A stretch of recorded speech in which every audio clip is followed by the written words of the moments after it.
Hey, thank you so much for clicking on this video. My name is Kaylee, and this is Read Rant Review, where, you guessed it, I read books and I do rant reviews.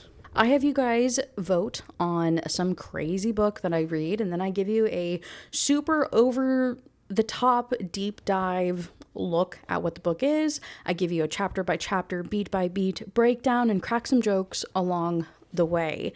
Today, we're going to be covering Choosing Theo by Victoria Aveline. This was a highly requested and highly rated book on Goodreads. It is currently sitting at a 4.1 with almost 50,000 ratings, and to get over a 4 in the monster, alien, paranormal, romance universe is crazy, so I'm very excited to tell you all about it. This is, in fact, an alien romance, but we'll get there. We'll talk about it. But before I give you the book description, the trigger warnings, the deep dive there, I do just have to acknowledge my wet hair and comfy clothes. We're doing this almost like a bedtime story for me personally. This should come out in the evening, so hopefully this can help you wind down.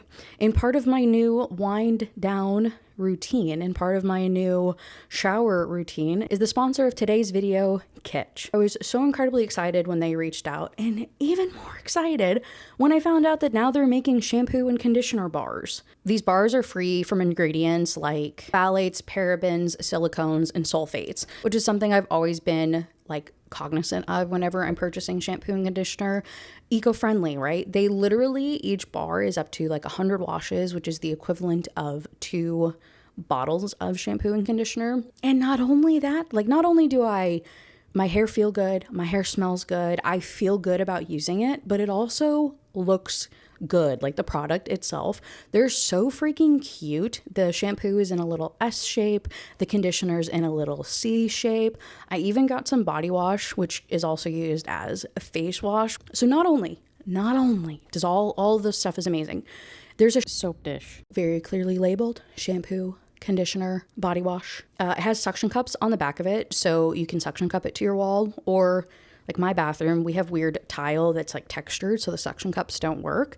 But I'm able to take the suction cups off, throw it in the corner, and it still stores my soap and makes it look so aesthetic and cute. I'm really enjoying it. I'm loving it. I've been using the rice water protein shampoo and conditioner. I've noticed such a difference in my hair. It has been so much softer, so much less tangles and stuff whenever I run my fingers through my hair throughout the day. One of the biggest things for me is affordability.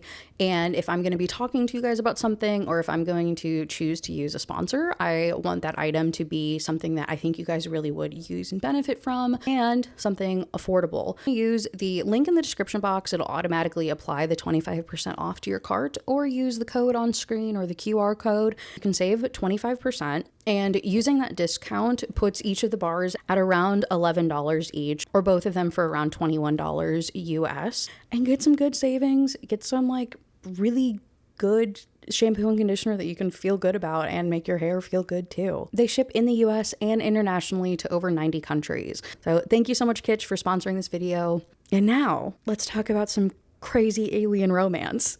Choosing Theo by Victoria Aveline is book number 1 of an 8-book series. And on Goodreads, the book description reads, being kidnapped by aliens is only the start of Jade's problems. Thankfully, her rescuers, an alien race known as the, Klecians, are willing to protect her. But she has to stay on their planet for 1 year and respect the rules of their culture, including choosing a husband. Jade refuses at first, but decides to play along until she can find a way back to Earth. Theo, a scarred mercenary who prefers a life of solitude, is stunned when Jade selects him as her husband. After years of being passed over, he never imagined he would be chosen, and neither did anyone else. Only one explanation makes sense. The curvy, enticing female must be a spy, and Theo's determined to break her cover using any means necessary. As Jade and Theo are forced to spend time together, their chemistry becomes undeniable, but neither can afford to bring love into the equation, especially since Jade seems determined to go back home. After all, she can't possibly stay here, right? This was published in March of 2020, and has 369 pages. I think I said it earlier, but just to recap, we're at a 4.1 on Goodreads with 50,000 ratings. Not too bad. The disclaimers that I'll give you, my 3 usual ones before we dive in. The first one being, this will obviously contain all of the spoilers. Like I said, we'll be doing a chapter by chapter, beat by beat breakdown. Disclaimer number 2 is that this review is not for the author. It's not for friends, fans, family, stans, anything of the like. I enjoyed the book. Like, don't get me wrong. This is probably one of the better, like, paranormal alien romances that I've read. However, I will still be making fun of it and critiquing it, so just understand that, right? Don't make it weird. And last but not least is a content or trigger warning that I like to put on my videos so that you know what we're getting into. There is not one supplied by the author, but when I looked it up on Storygraph, a few people have tagged it with confinement, infertility, kidnapping, and mentions of death of parents. There's also cursing, sexual content, and one of my least favorite tropes in the entire world. Actually, multiple. Actually, yes. So this next trope is technically a spoiler.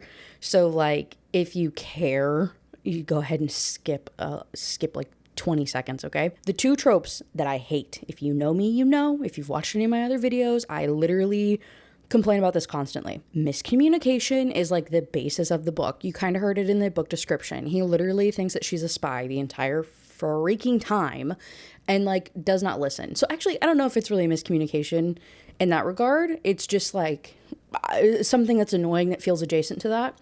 And then number 2, actually, yes, there's another thing that happens that I would also consider miscommunication. So I'm going to stick with that one. And then the second least favorite trope that happens is a surprise pregnancy. There's also a couple other things that happen that made me go, oh no. Luckily, having that type of reaction with so many things that happen in these books means that I made a bingo card for monster romances specifically. One of my phenomenal subscribers made it for me. And so if you would like to play along, I have the link in the description box below. Now for real, let's get into this. So our book opens with Jade, which I do love that name. And of course, Jade has red hair. Of course, Jade is a curvaceous redhead girly pop. My favorite thing about her, though, is that she is a landscape designer, which is such a unique job. I love when we get unique, like, career paths. And so she's at home, chilling. She's like microwaving some food, minding her own business, you know, zoning out, watching TV, like just hanging out. And there's this like banging on the door, and she thinks it's her screen door, like she didn't latch it properly, and so it's just like hitting the door. And so she goes out to investigate it, and she hears a little rustling in her front yard. And so she turns on the light to see if it's like, you know, like a fox or something, or like a raccoon. And instead, there's an alien just in her front yard staring at her. And so she says, oh, fuck, runs back into the house, scrambling away. Alien obviously gets into the house. She gets like sprayed with some stuff that makes her like instantly pass out. And that's chapter 1. And so again, I feel like I say this quite a few times. Can you take me to dinner first? What happened to hello? Like, okay, hey, you got me hooked. I'm not gonna lie. At this point in the book, I said, let's keep reading. Like, I'm here for it, okay? Like, what is gonna happen, right? At least we're cutting to the chase, I guess. So I'm not, like, actually complaining in any way, but it was just funny. So in chapter 2, it had been about 4 days since Jade was abducted. All in all, she had to say abduction was boring. It took her like 2 days of absolute hysteric crying and freaking out about how she's going to return to Earth for her to kind of calm down enough. And then the next 2 days was just her being like listless and depressed and just kind of like accepting her fate. And as the days are passing, she's in this cell. She's all by herself. There's like a little toilet, a little bed, not much going on. The only like engagement that she gets from the aliens is they try to bring her like food, but the quote food is like this goo. It's like green goo stuff, and she's pretty much been having like a hunger strike and not touching any of it. Whole bunch of drama with the aliens. Eventually they are like actively threatening her or like intimidating her to eat it. She begins to, and then they're satisfied with this. So they kind of go on about their life. She's getting more into this routine of eating, even though she hates it and the goo is disgusting. The one thing to note is, this is so funny. This highlight, my note just says, "Oh, I love her." And so on one of the times when she was laying there, she was thinking about her life back home. And so she started to spiral a little bit, like she was getting really, really depressed. In her eyes, Jade closed her eyes when they began to sting from unshed tears. She would never see her friend again. Don't think about that. Don't think about that. Jade's eyes flashed open and she began singing the chorus to an annoying 80s power ballad, which is how she copes to get herself distracted from her like spiraling bad thoughts. And I said, twin. I said, I found my person. She's so relatable. And so, like I said, she's just like hanging out. Like abduction is truly just like boring as hell. And the only thing that kind of like breaks the cycle of all of this stuff is one day when she gets awoken by this incredible like searing pain in her ear. And she like wakes up from it. And then the alien is like leaving and shutting the door. And she's like, what the fuck did you do to me? Obviously the alien doesn't say anything. She's come to a couple realizations. She's realized 3 specific things. She is being sold. They had taken a picture of her. She had seen it on their little display thing because she's in a like a room, and then basically in front of her, obviously there's like it's like a clear door thing going on, like trapping her in the room. She can see the cockpit of the alien spaceship, and so she's seeing the 2 aliens. It's just thing 1 and thing 2 is what she calls them, driving their little spaceship guy around. So they took a photo of her, and then she saw it on their alien dashboard. The photo of her. And then she heard voices from people who were clearly not on the spaceship. Like they were very much like radioed in. And so she's like, oh, I'm being sold. We must be near the destination because they threw some clothing at her to put on, which ended up being basically like a potato sack dress to put on. So she's like, so we must be getting close because they're making me like get ready for this thing. And also, she's not the only one on the ship because she saw the aliens carrying around multiple trays and multiple dresses. And finally, the day comes where the aliens come to collect her. They drag her out of her cell and they take her to a like space egg thing. They like throw her in there. And then she like scrambles to try to like fight out of it. It doesn't work, but she is able to grab a sleep spray. So this is like what they had initially sprayed when they had abducted her. She's able to get a can of that. So she takes it with her because she's like, if this worked on me and I'm going to God knows where, this is like the closest thing to a weapon I have. At least I have like some sleep spray stuff with me. So she gets in the little egg pod mini ship thing. They drop her out and she starts like basically falling to this mysterious planet and passes out because of the adrenaline and the craziness and the whatever. God bless, I'm sure I would too. And that's how chapter 2 ends. And so in chapter 3, she has crash landed on said planet. She wakes up, pods open. She's like crawls out of it. And there's 2 moons, which is kind of crazy. But at least it's a breathable atmosphere. And other than the whole moon thing, it's like pretty normal temperature. It's really weirdly familiar on this planet, but she makes note about how the bugs, like buzzing and chirping, is like slightly off of what it should be. And it's very, it's giving, what is it called? The valley. Uncanny? Like the not uncanny valley. Uncanny. Oh no, what is it called? Oh no. It is Uncanny Valley, right? Uncanny Valley describes the feeling of eeriness or revulsion people experience when faced with artificial entities. Like robots or CGI characters that are almost human but not perfectly so. I know stuff. Look at me. I thought it was called something else though, but I might be mixing up some different things. So it's like that vibe though, where she's like, this feels like Earth, but I know that it's not, and just you know what I mean? Just bad all the way around, right? And so she starts to hear footsteps coming toward her, and she starts to sprint. Footsteps are chasing her. She remembers her little sleeping spray that she's able to take, so she's able to get into the egg, reaches in, grabs it just in time as whoever was chasing her tries to grab her, and she's able to spray them in the face or general area of wherever the heck they are behind her. She doesn't even turn to look. She's literally like, screw all of that. I'm at least just going to spray them and keep booking it. She does. She hears the thud of their body falling over. So at least the sleep spray worked. And she just continues booking it. She comes over this like hill, and she's able to see in the distance a city. There's like skyscrapers, but they're not regular skyscrapers because, again, uncanny valley, and God forbid life just be that easy for this poor woman. They are the towers are these like really, really weird, super tall, super narrow, almost like medieval castle styled looking towers. And the only thing that she's thinking of, like, as she is making her way toward this, because she's like, this is my only option. I'm going to go there. I'm going to go find these alien people because, damn it, her life hadn't been the best, but it was hers. She had a house and a career, and if she ever got back to Earth, she swore that she would try to make more of an effort to let people in. Somehow she'd made these aliens understand what had happened to her. She would charade her ass off if that's what it took. Whoever abducted her wouldn't get away with this. She started walking toward the city and let her cool anger motivate her. If what they did was illegal, she would find someone to help her catch them and punish them. Okay, I love that. I love that so much. I love justice. You know me, I love justice.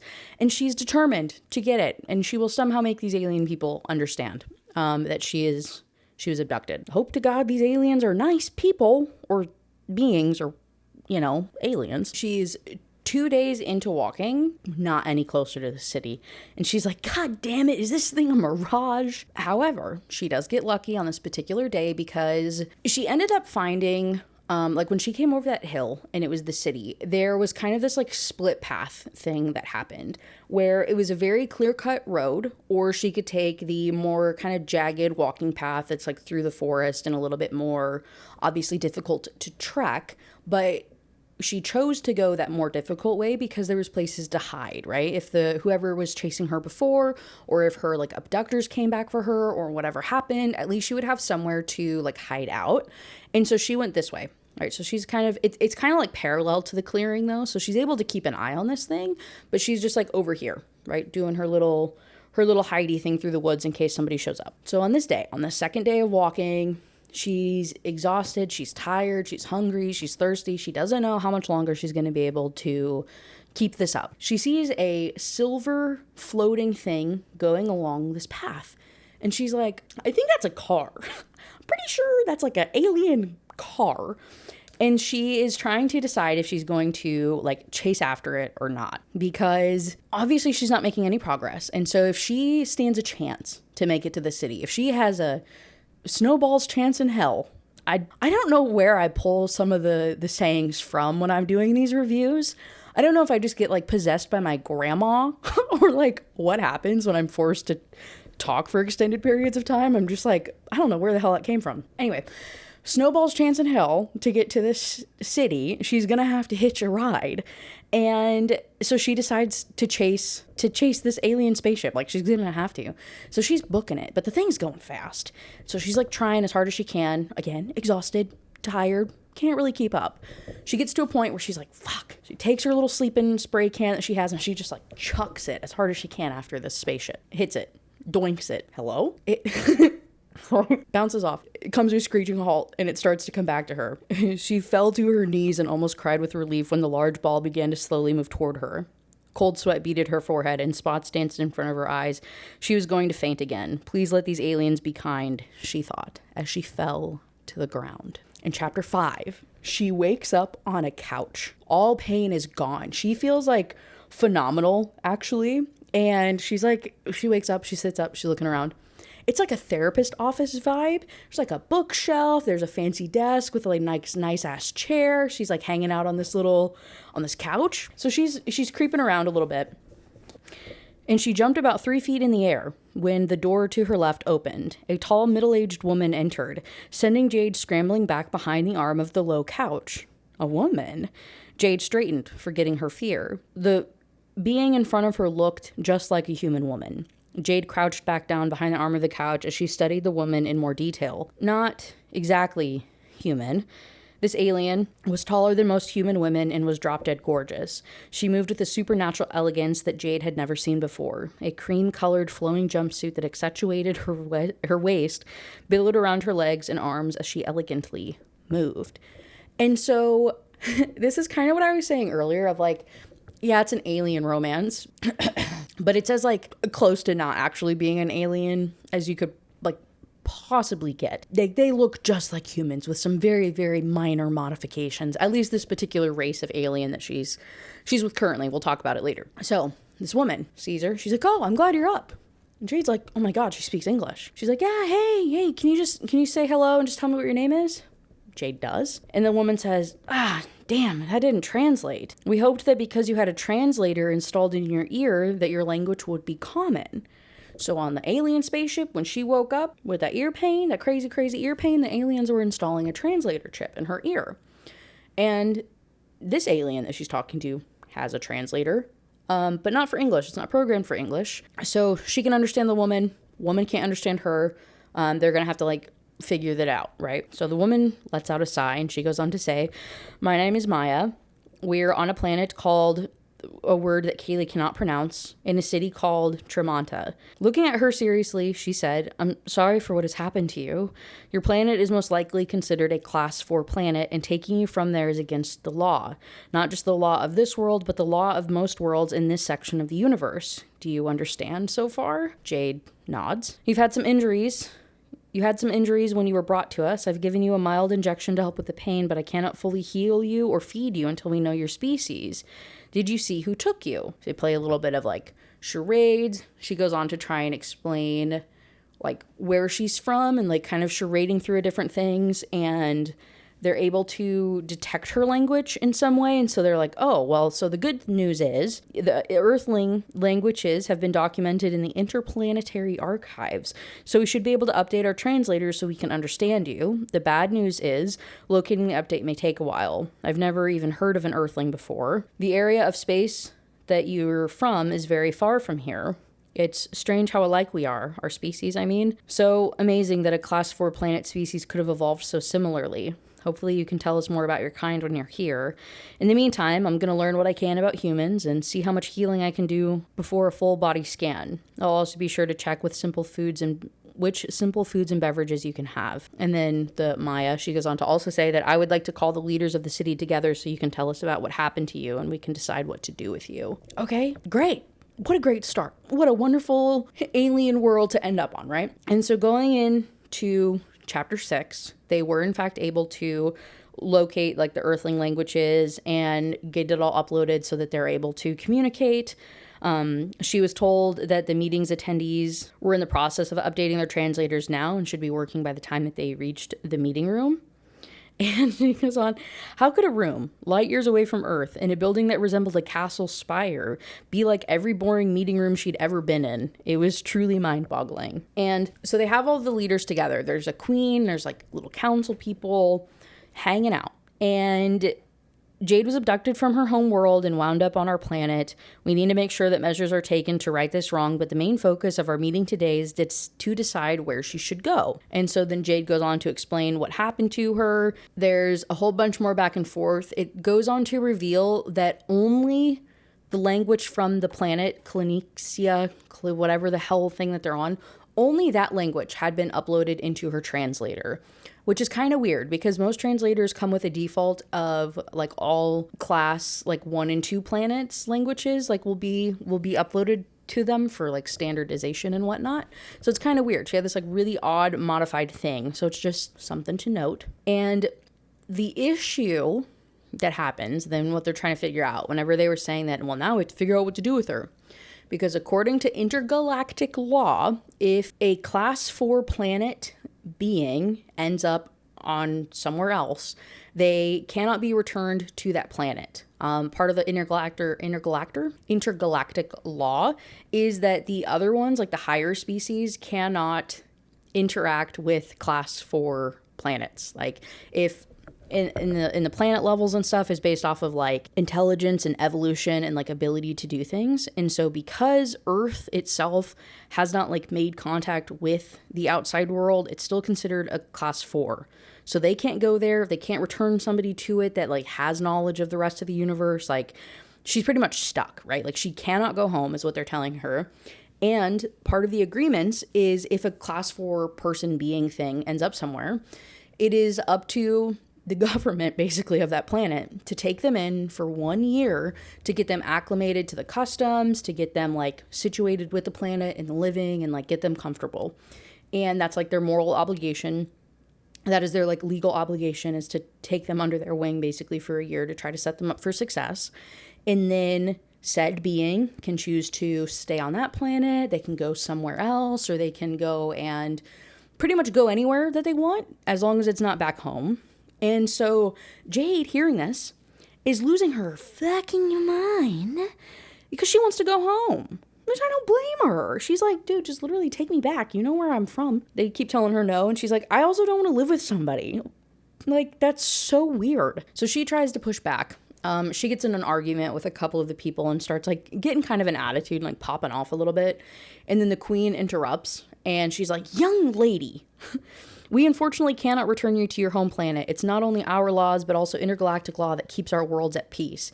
It was decided long ago that Class 4 planets should be allowed to evolve and explore the universe in their own time. We don't reveal ourselves to them, and if for any reason an individual such as yourself is taken, you may not return. It would be illegal for us to set foot on your planet or even fly near your atmosphere. You will stay here for 1 year, and you will live with another, and you'll also have some say in who that person is. So she looks over at this guy. She like shoots a look at the people that Jade was arguing with. And then she says, I'll only require you to live alone with a Clisclian. Hold on. How does Kleknia? Kleknia. Okay, that's actually not as bad as I thought that would be. A Kleknia. Sorry. Kleknian. For 3 months. After that, you may choose where on Kleknia that you would like to live. After the year is up, you may leave Kleknia if you wish, but we won't break the law returning you to Earth. And then the queen goes on to say, luckily for you, we have a coupling ceremony tomorrow, and I believe Zekas is without a female to aid this cycle. So she looks at this little old man alien that she's been sitting next to, and he like smiles at her. And she's like, what the fuck? So everybody clears out of the room. It's just her and Zekas left behind. And she's like, hey, so what just happened? And he says, with a smile, you'll become a bride. A what? She screeches in chapter 7. That's how chapter 7 opens. The queen has made a very good compromise on your part. You'll be allowed to choose your husband and you'll become a bride. And she's like, I don't think that's a compromise, actually. I'm pretty sure y'all just told me that I can't go home, and then now you're like arrange marrying me, basically. Like, this isn't very cool. But Zekas goes on to explain to her that this is, in fact, like, the queen is very, very wise, and, you know, she makes good decisions, and you get to choose your own husband. So no, we're not like forcing you to marry somebody. Like, you get to pick who it is. And she's like, I want to be free. I'd rather go and live in the woods. Like, if I have to be here, can't I just go and live in the freaking woods or something? And he's like, you would rather that than to be spoiled with a husband? And she's like, I don't care. I want to be free. And Zekas counters saying, you'll be free in 1 year whether you run away or not. You could spend the year in the wilderness where you'd starve, freeze, and be attacked by animals you've never seen the likes of, or you could trust us to treat you well. You'd spend the year being fed, sheltered, and protected from whoever tried to steal you in the first place. We aren't so bad. We haven't done anything to harm you thus far, and we won't. But of course, she's angry. She's just an angry little lady. So she tries to run away. She gets caught by a guard. She punches said guard in the face. And then now this guard has to stand like outside of her room like 24/7 and keep an eye on her to make sure that she doesn't try to run away again. This drives her even more crazy. But she just literally has to get through the night to have this like whole ceremony thing the next day. And so chapter 8 is like the establishing chapter of what this wedding ceremony is and what it looks like. So the ceremony has 3 parts to it. There's the viewing, the choosing, and the testing. Or no, the viewing, the testing, the choosing? I don't know. I didn't write it down. So we're officially through all of my notes. And now we begin the off the cuff. I'm just literally going to be looking at parts that I have highlighted and testing Kaylee's memory of a book that I finished 3 days ago. So let's see how it goes. So the viewing, though, Zekas had explained that she would be viewing a group of males, but she hadn't thought that he'd meant hunky aliens would be paraded in front of her like a beauty pageant, like beauty pageant contestants. Apparently on this planet, women chose their partners by anonymously ogling them. After a second's deliberation, Jade found out that she was for it. Just because she didn't intend on becoming anyone's bride didn't mean she couldn't objectify a few fine aliens when in Rome. Which is like, is so freaking funny. So all of these, I imagine it's almost like a police lineup type beat where all these women are in this room with like the one-way like glass stuff. And they're just in their little gossipy, giggly, girly pops watching as like each man comes in and he like does a little standing couple of seconds every couple of feet. And then they leave the room. And so there's like, so what it is, not necessarily explained here, but explained in the next couple of chapters, is all eligible males have to go and report to this ceremony. So there's like a bunch of them. And then all of the women are here to get married. On this planet, marriages last for 3 months unless the woman requests to have it go longer. And so they're just like constantly going through partners, and we'll talk about why in a minute, but that's kind of the premise of it. So you have all the single women and all the single men getting together for the ceremony to pick out their next spouse, their next relationship, right? So she's like ogling all of them. They're all handsome. Very similar to human-looking men. They just have... their ears are a little pointier, they're a little taller, a little more muscular, and then they have these like patterns. It looks similar to like tribal tattoos is the way that it's described.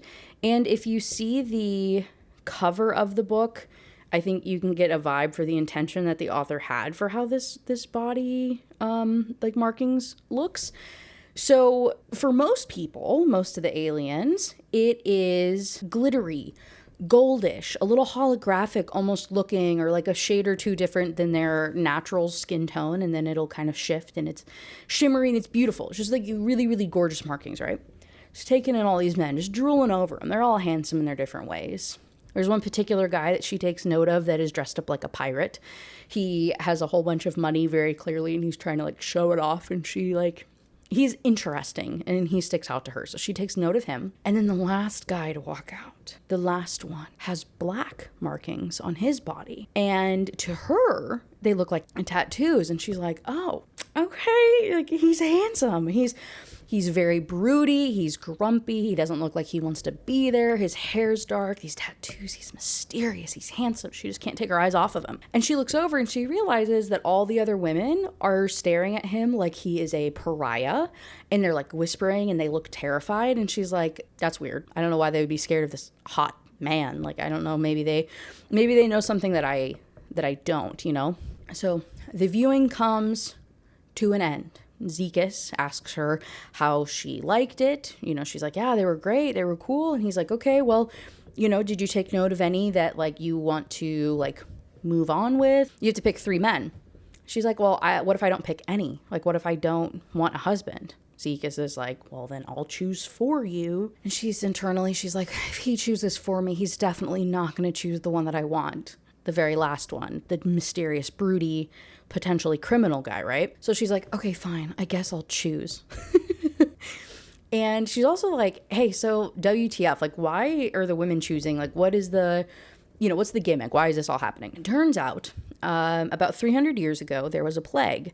We don't know how it started. Some think enemy species contaminated the water somehow, but we haven't found any good evidence of that. Some blame their gods. They think we were being punished for irreparably damaging our original home planet, also called Kleckenia. The plague ended up killing about 20% of our men and 70% of our females, young and old alike. The women like kind of rotate through these marriages with the intent of spending 3 months with a man to determine if he would be a good father, if he's like a worthy person, and then we'll go on to try to get pregnant with him, have a baby that he will then go on and raise, and she'll move on to the next man so that they can continue to and try to increase the population and have more kids.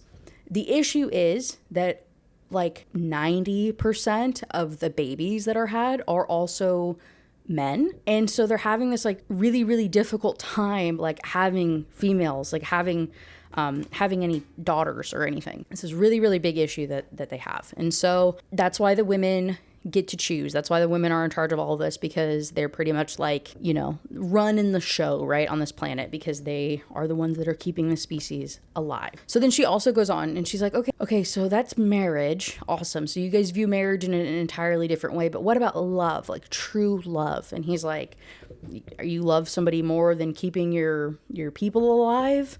Like, that's a little crazy. Or you find love and you still do this on the side to try to like have kids and like, you know what I mean? Like, do whatever you can, right? It's just like a thing culturally that they do. And so she's getting adjusted to this idea and she's like, okay, but like, and he says, what is more equivalent to what you're thinking, like this whole soulmate thing, he's like, is matehood. But there hasn't been mates in 150 years and we don't think it's a thing anymore because, I don't know, mates just aren't a thing. And she's like, well, how do you know? And he's like, well, because your body change, or the Kleknia people at least, their bodies change, their eye color changes, they, you know, are faster than ever. Like they get like super strong and super fast and these almost like superhuman abilities when they find their mate. And he's like, you know, it just hasn't happened. Like, it's just not a thing. They get markings on their hands, like similar to the other body markings that they have. They get like markings on their wrist and on their fingers and whatnot. And he like gets a real dreamy look about it as he's describing this to her. And he's just like, yeah, I wish I could see it in my lifetime. Just true mates, you know, it'd be crazy. And he then goes on to give more detail about the whole marriage setup. So I'll go ahead and just read you this long bit so you can understand, because this will make a lot more sense than me trying to summarize it. So Kleknian females decided that 3 months would be long enough amount of time to assess whether the male they've chosen is worthy of raising a child.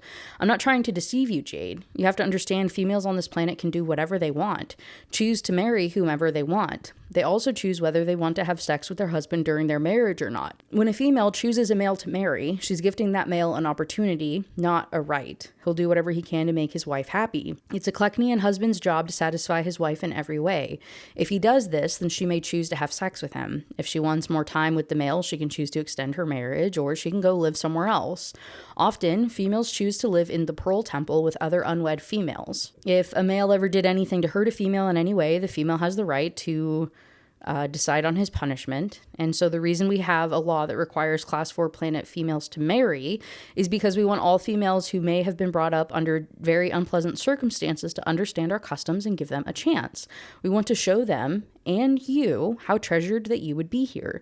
The creators of the law believed, as do I, that if you experience how good life can be on Kleknia, that you and females like you will decide not to leave after a year. And so she's like, okay, so I can pick any of those guys to marry as long as someone else hasn't picked them first, in which case the male will choose who his bride would be. And whoever I do marry is not allowed to arm me, beat me, lock me up, etc. Any of those behaviors will most likely result in the male's death. And he'll do anything I want, happily, and get nothing in return. Well, you live in his house in return, in a separate bedroom, of course. I don't even have to sleep in the same bed as him. That's your choice, but it would be highly irregular for a husband and wife to sleep in the same room. Okay, so she's like warming up to this more and more.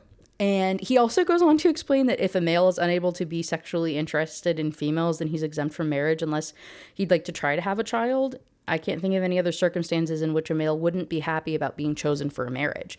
Like, it is a very honorable thing that these men, they literally go to school to be good husbands. And we'll talk about it more in a minute. It is like the dreamy thing that they want to be picked. They want to be chosen. They want to be husbands and to like have the opportunity to have a wife and have kids and stuff. It is incredibly cute and unique, like a very unique circumstance, a very unique like setup for this that I haven't really read in such a way in any of these other like monster romances or paranormal romances that I've covered. I was really digging it. I like this setup. It is a dream world, man. And so in chapter 9, right after we talk about your choices and I tell the men that you chose them, they'll be moving on to the testing phase and I'll take you to the doctor. They'll give you various scans and heal any injuries or health-related issues that they're capable of healing. Since you're an off-worlder, they'll also run a cross-check of all ingredients and materials you may come in contact with to make sure their chemical composition won't cause you any reactions. It wouldn't be good if your first night as a Kleknian wife you died from a food you didn't know was poisonous to you, which is so cool. And so she's like, okay, I pick the pirate guy and I pick Theo. That's his name, the dark tattoos guy, right? Choosing Theo, the name of the book. Is anybody surprised? So she picks these two. Zekas looks at her like she's crazy. And there's another woman in the room. Her name is Asiva. She came up earlier. I believe she had approached Jade during the viewing and was kind of keeping her company and like had pulled her away from Zekas and was like, hey, girl to girl, like let's have some talks and like let's catch up and like, you know, get you settled and situated so you don't have to talk to an old man about this whole like marriage ceremony thing. And Asiva has just really been helping her out and tagging along, being a girl's girl. Love that so much. So she's in this room talking through the men and her choices with Zekas, right? So it's the three of them hanging out on a couch talking about it. So when she says Theo, Asiva also says, well, she doesn't say it. She looks at her like that. If you're not visual, it's like a, what? Face.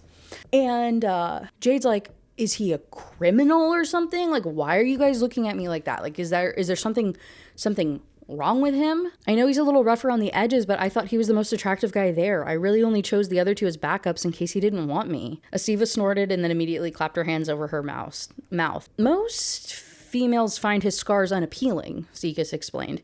He's never been chosen, and I don't think he ever expected to be chosen. He won't be prepared for a wife.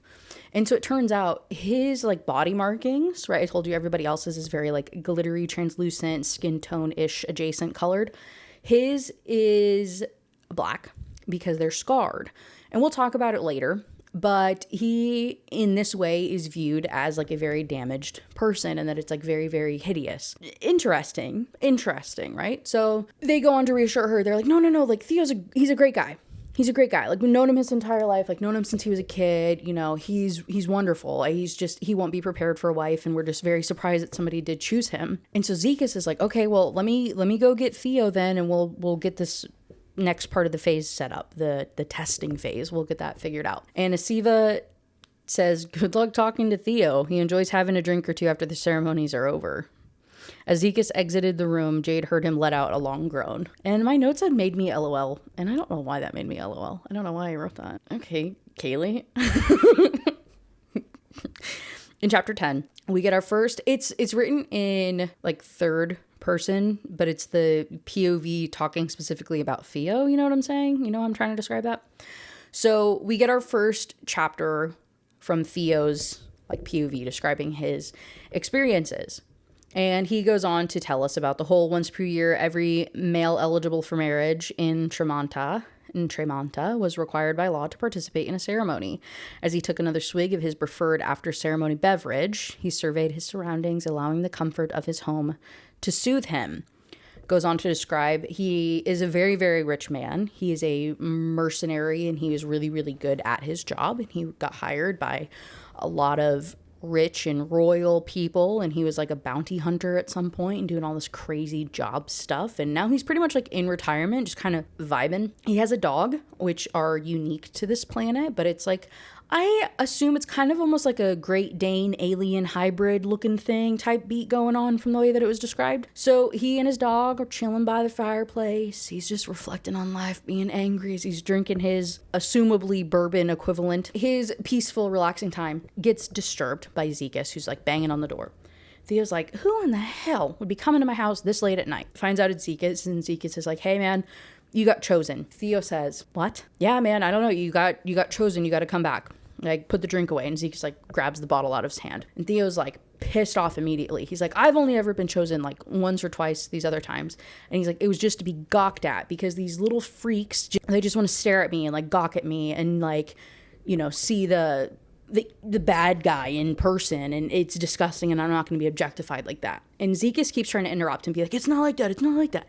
And Theo's like, frick you, it is like that actually, and I don't want to be there. And he's like going off. And Zekas says, hey, if you don't come with me, you're literally breaking the law and I will get you arrested. Like, I will make sure that you go in jail if you don't come with me right now. Theo says, are you threatening me? Theo barked as he rose to his full height. Any other male would have cowered in the face of an enraged Theo. Zekas, however, leaned in close, looked Theo directly in the eyes, and said, yes, I am. Damn, okay. And so, chapter 11, we are back with Jade and Asiva, and they're going through the packages and talking about the backgrounds of each of the men. And Asiva goes on to tell her, there are a few classes every male has to take in this husband school that I told you about. And then there are some that they can choose. Cooking and childcare, for example, are mandatory. A husband must know how to make a good meal for his wife and, with any luck, his children. A class about pairing beverages with food, however, is optional. The males train in both schools until they're about 20, and then they take their final exams and earn their grades. She held up the folder that Jade had handed her. Everything you need to know about them is in here. And you're sure you're okay with this? Jade said, feeling guilty about what the men had to be put through in order to have the chance at a family. Being forced to learn how to do all these things for women, don't any of them feel used? I don't believe so. If they were resentful, all they would have to do is not dote on their female. They wouldn't be picked for marriage again and could go on living how they chose. Many males here will never have the opportunity to prove themselves to a wife, so when they're given the opportunity, most are grateful, not angry. She's okay, cool. So let's go ahead and bust open the packets. Let's see what we're working with here. She did choose 3. The third one, they like immediately take out of the running though. So it's just between the pirate guy and Theo. And she goes on to read the pirates packet. It's like, okay, cool, whatever. The one that she's really interested in is Theo, though, so they spend a little bit more time on this one. And Asiva goes on to tell her that Theo isn't the most patient male, and he's always had a hard time talking with females. Conversation classes teach men to use charm and compliments while conversing with females, but Theo never felt natural speaking in that way. I'm guessing he became frustrated during his exam and forgot his lessons. I warned you that acting the part of a gentleman isn't something that Theo has an easy time doing. It'll likely be frustrating for him. He got like 10s, like 9s and 10s in all of his other classes, and cooking, childcare, all the other stuff. But the talking one, he got like a 4 or something. Really, really bad. And if you get below a 7, you have to retake it, and it's like considered a bad thing. And he just could never get past the like communication score. And we'll find out why here shortly. Not a fan. Not a fan of that part of him. And the final score that they talk about is sexual proficiency, and he received a score of 10. And she's like, how would they even know that unless did they test him by having sex with him or watching him have it? And she's like, yeah, how else would they know whether he would make a suitable partner? As education classes are a very large part of their training during the last year of school. And she's like, who trains them? Volunteers. Older females who can no longer have children mostly. There are some younger females who volunteer between marriages as well. During the exam, the tester is blindfolded so the encounter isn't affected by the male's appearance. They try and make sure each test is judged without any bias, which is just like really interesting. And this kind of grosses Jade out in a way. Not like grosses her out, but it's like so completely different than anything that she ever expected that she's just kind of like, weird. And Asiva's like, did you just seriously call it weird? You're on an alien freaking planet. You better mind your manners, woman. And they have this kind of like tiff every now and then where Jade is closed-minded about things and Asiva corrects it real fast. And so we go into chapter 12 with this knowledge and going into the testing portion of the night. And before the testing phase, though, she goes to get a physical, like checkup and do all that. So they go through, they do this like full body scan. They see that her like thyroid is slightly enlarged, and she has like a bone that didn't heal properly in her foot or something like that. And she also has some like acne scars and some other scarring and whatnot. And so they're pretty much gonna give her some like laughing gas, and then the little robot thing is gonna do its little fixes and fix all of this stuff, and she's gonna come out and be like a brand new person. She's like, okay, that's cool, but can you keep the scar, 2 of my scars, because they're like sentimental to her, and she's like, and the tattoo that I have behind my ear. And the doctor scientist who's doing all this is like, ew, really? Because these are imperfections to these people. They think it's like kind of gross to, you know, not have perfect skin. That's part of the issue with Theo, right? Like it's subtle in this way that it is being very, very clearly communicated the importance of like perfect skin. And it's done subtly enough and like drawing attention to her like 1 or 2 scars that she's wanting to keep, like the utter like ugh that comes from the scientist. It's very well done, dude. Like some of this, like the world building and the detail and the little things in this book were done so well. Like I was very, very impressed with some of the nuance that occurred in this book. So anyway, they go through, she asks this, it happens.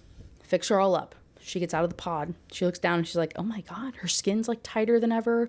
All of her wrinkles are gone. Like even like her like hand wrinkles are gone. Like, but like on, you know what I mean? Like on your palm and stuff, like all of these gone. She looks down. Her boobs are perkier than ever. They like got like a lift and stuff and they're like full and perky. And she's like, oh damn. Okay. She's like very happy about this, right? It feels better than ever. Like not a sore bone in her body. Nothing on her. It's getting late. But she gets out, she feels great, point being. And so some of the other things that happen while she's doing this like body scan, getting all fixed up stuff, they offer to give her this injection thing and she'll have to like continue taking essentially this like potion that will extend her life. So when the Kleknians, is that what they're called? When they take it, they can live up to like 300 years. And so they're like, I don't know how it's going to impact humans, but you have a pretty similar, you know, composition and everything to us. So yeah, you could pretty much like live for a really, really long time if you want to start taking this. Blows her mind that this is even an option, right? And they also note their similarities, very, very similar. And she goes on to be like, hey, we've been talking a lot about like hooking up. Is, you know, are we the same down there? I'm kind of concerned. Yeah, pretty much the same. The only thing is like these aliens I don't know what to say. I have to be careful about the words that I use. Their women don't have a bean. You know what I'm saying? They only have one pleasurable, how is this described? Kleknian females only have one main center for pleasure located deep within our core, and then a great many other nerve endings on both sides, both the inside and outside of you're different to us in the way that you have two pleasure centers. One is deep within like ours, but you also have a secondary, very sensitive pleasure center outside of your body. She's like, oh, okay, cool. So what about like, you know, the men? Are they pretty similar? Is there anything I gotta worry about there? The scientist, doctor lady, is like, yeah, I looked it up. Yeah, they're pretty similar. You know, the Kleknian males are a little bit bigger. She's a score? Okay, great. So she should be able to get it on. She's like, well, not that, you know, I'm not like saying like, I'm not saying I would bang an alien, but like if I do, it'd be kind of nice to know that it's like possible. Okay, hey, girl, again. I said this in Ice Planet Barbarians. You're on another planet. Ain't nobody gonna judge you right now, okay? When in Rome. Oh. So, all of this being said, they're moving on to the testing phase, and she looks over at Asiva and she's like, hey, are we like testing them on their husband's skills? Like, what's happening exactly? And Asiva just has a little evil giggle as they leave. So Zekas takes her in there, and they're going through the hallway, and she's just hearing moans from all of these different rooms. So like each of the men is in their own room, and then the women that picked the men go into the room to test him. They can do anything they want to him to make sure that he's a good husband, i.e. they're all banging to make sure that they're like compatible in this way before they choose him. So each of the husbands or potential husbands, I guess, are in these rooms, and they have like eye coverings. But it's like kind of like putty almost in their eyes. It's like making sure that their eyes are closed. It's not like a regular blindfold. It is very much like enforced. They will not be able to see who the women are that picked them. So there's nothing kind of weird going on in that regard. But in a couple of the rooms, she's like hearing some crazy noises happening. And Zekas is going to take her to the pirate guy's room. And there's very clearly two women in there having the time of their life. Jade gets a little freaky outy about this, and she says, can I go to Theo? Did anybody else pick Theo? Zekas says no, and she's like, well, I want to go to him. Nope. Can't do it. Not doing it with this pirate dude. Okay. They take her to Theo's room, and she's going in there all by her lonesome, obviously, because that'd be kind of weird if somebody went in there with her. And as she's about to go in the room, Zekas says, hey, just remember he hasn't updated his translator yet, so if he doesn't respond to you, that's why. Okay. So she goes in there, she shuts the door behind her. He is like sitting, like sprawled out on this couch. He sniffs the air. He goes and looks over at he can't look, his eyes are covered, but he like turns toward the door. And then immediately gets up, strips naked. And he's pretty much like, you wanted to look at the freak, here's the freak, right? Takes all of his clothes off. She like absentmindedly is in awe of his body and how hot he is and attractive he is. And like, oh my God. And she ends up getting way close to him, and she like wants to almost like touch his scars and like feel them and like make sure he's real. And it's like this whole moment, and he senses that she's close to him, and he ends up like grabbing her I think she might have touched him. Hold on. How did this happen exactly? Because I did not like it. Without realizing what she was doing, she lifted her hand to touch the scar. A low growl. He has like a particular one like on his neck that she was wanting to touch. A low growl was the only warning she had before his hand shot out at lightning speed and grabbed her wrist, now an inch from his scar. The blood drained from Jade's face, and she was frozen with fear. His large hand encircled her wrist firmly but not painfully. Gaining her wits, Jade attempted to tug her hand away. It was no use. Tightening his grip, he told her without words that she wasn't going anywhere. Slowly, he placed his other hand on the small of her back and then leaned toward her. She jerked away, but the hand on her back ensured that she couldn't move. As his lips neared hers, he paused. Dipping his head to the column of her neck, he inhaled deeply and exhaled with a groan. His hot breath on her sensitive flesh made her shiver. He pressed her closer to him, and she felt his erection prodding her stomach. And then he gave the sensitive spot on her neck a lick, and she whimpered. His whole body tensed at the sound. He released her and stepped back abruptly, looking ashamed. Jade wobbled on her feet as she was watching his chest rise and fall rapidly. A muscle in his jaw ticked and he turned his back to her. Jade backed toward the exit, feeling dazed as she left the room. Zekas hurried towards her, a worried expression on his face. "Are you okay? What happened?" Not knowing what else to say, she explained, He smelled me, and it was the most erotic thing I've ever experienced," she's thinking. The memory of his tongue on her made her core clench. "Smelled you?" Zekas said blankly.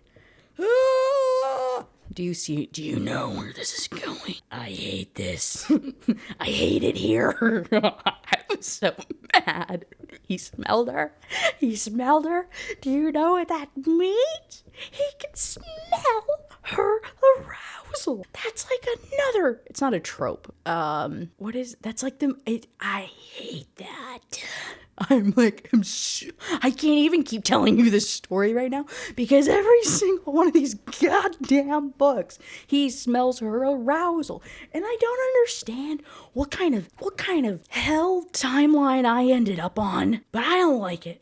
We go to chapter 14 from Theo's like POV thing, and he's upset and he's embarrassed because he let himself go. That's not the one. He let himself like get out of control though by grabbing her and like engaging with her, because that was his whole thing, was he was like didn't want to be involved with this, woman that was making fun of him basically, right? That was his assumption of this entire situation. So he's upset that he had touched her, but he's also like, man, if her body's any indication of like what I had touched, the little bit of her that I touched, she's hot and she smelled so good, and her fear that I smelled was delicious. Sorry. It wasn't fear. So Zekas comes in to take off his little eye thingy-majiggies. And he's like, "Okay, I'm going home. This is like bullshit. Like, I'm so sick of this man. Like, blah, blah, blah, blah, blah." Zekas is like, "Hey, I mean, yeah, man, you can go, but I need to get your wife first." "Impossible. What did you say? She chose you to be her husband." No, there's something wrong." Theo faced Zekas. Taking into account all he knew, he concluded that there was no way in hell that any sane female would have chosen him. Especially not after he had grabbed her like that. Something else had to be going on. So he's like, she must want something. He's like, "I bet she's a spy." It was a smart plan, he had to admit. It was well known that any attempt to rob or kill Theo was met with violent retaliation. A female, though, a curvy female who'd mysteriously agreed to be his wife, his enemies might have thought he would be too overjoyed at having a willing female that he wouldn't sense their scheme until it was too late. So he's like, because he's a mercenary, right? And he got hired to do all these like contract kills, and he's definitely made some, enemies in high places. And so he's like, that has to be what this is. There is no way any woman would ever want me, which is really sad objectively. Like his, self-esteem and like confidence and whatnot is in the literal toilet, but he's, in denial about this whole thing. So that's what he tells himself, is that this must just be like a assassin of some sort. So he's like, "Okay, well, fine. I'll agree to it. And I'm just going to be the worst husband possible, that I'm going to make her, admit who she is and like come clean about who she is." And so she comes in, right? He still hasn't updated his translator, so they can't really speak or anything, but he like reaches his hand out to grab her hand to walk her out to the spaceship, and she like shrugs it off pretty much and keeps walking because he did grab her. She is upset about him grabbing her, you know. The anger he felt at her refusal to touch him faded when he caught a glimpse of her pert ass as she sauntered away. Feeling himself growing hard again, he concluded that this would be much more difficult than he thought. Oh, all men are the same. So they have this. So they get into the spaceship thing, the little car, essentially, that takes them back to his house. And the whole time, it's just tension between the two of them. It's like a staring contest. He's just shooting daggers her way the entire time. He's drinking his booze. She puts her hand out to like take a swig of it as well. He lets her. He internally is impressed because most women, I'm assuming the equivalent is like most women drink wine, and he's drinking like hard liquor. And so he's like, damn, my girl can drink. You know what I'm saying? So they have this thing, and she starts talking because she's feeling a little bit awkward and uncomfortable. And she's turned on by him. He's hot, and he's like eyeballing her like that and stuff. And so she's basically flirting with him in this car ride, and also like kind of expressing her anger and stuff.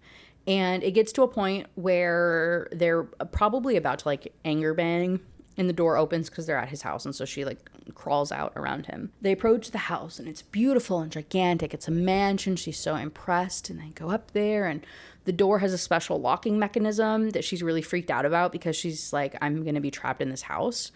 And then immediately he like takes her hand and puts her hand on the lock to like register her. So she's now able to come and go from the house. And she's like, oh my God, swoon. He's giving me full access to his home. Okay, that's fine. That's fine. They go inside. It's some like alien technology stuff, but most of it's very similar to like a regular house. There's, again, lore-wise, there's some really unique features that is, like, specific to the planet. Like, instead of regular lights, there's, like, these orbs that, like, project light that then will, like, travel around with you to provide light where it is needed. There's, the shower situation is, like, a foam. You can take a bath, like, they have baths, but for the most part, that's, like, a luxury thing, and most times it's just this, like, weird disinfectant foam that applies for everything and just cleans you and stuff. And fancy doors, you know what I mean? Just, like, cool house stuff. So she's just like, oh my God, this is so neat. He's giving her a little tour. As much of a tour and explanation as you can possibly give when you don't speak each other's language, and then eventually he gets her to her room. So he has, obviously, the main master bedroom, and he says that she's not allowed to go in there. But here's her room right next to his, and it's great. But there's no clothing.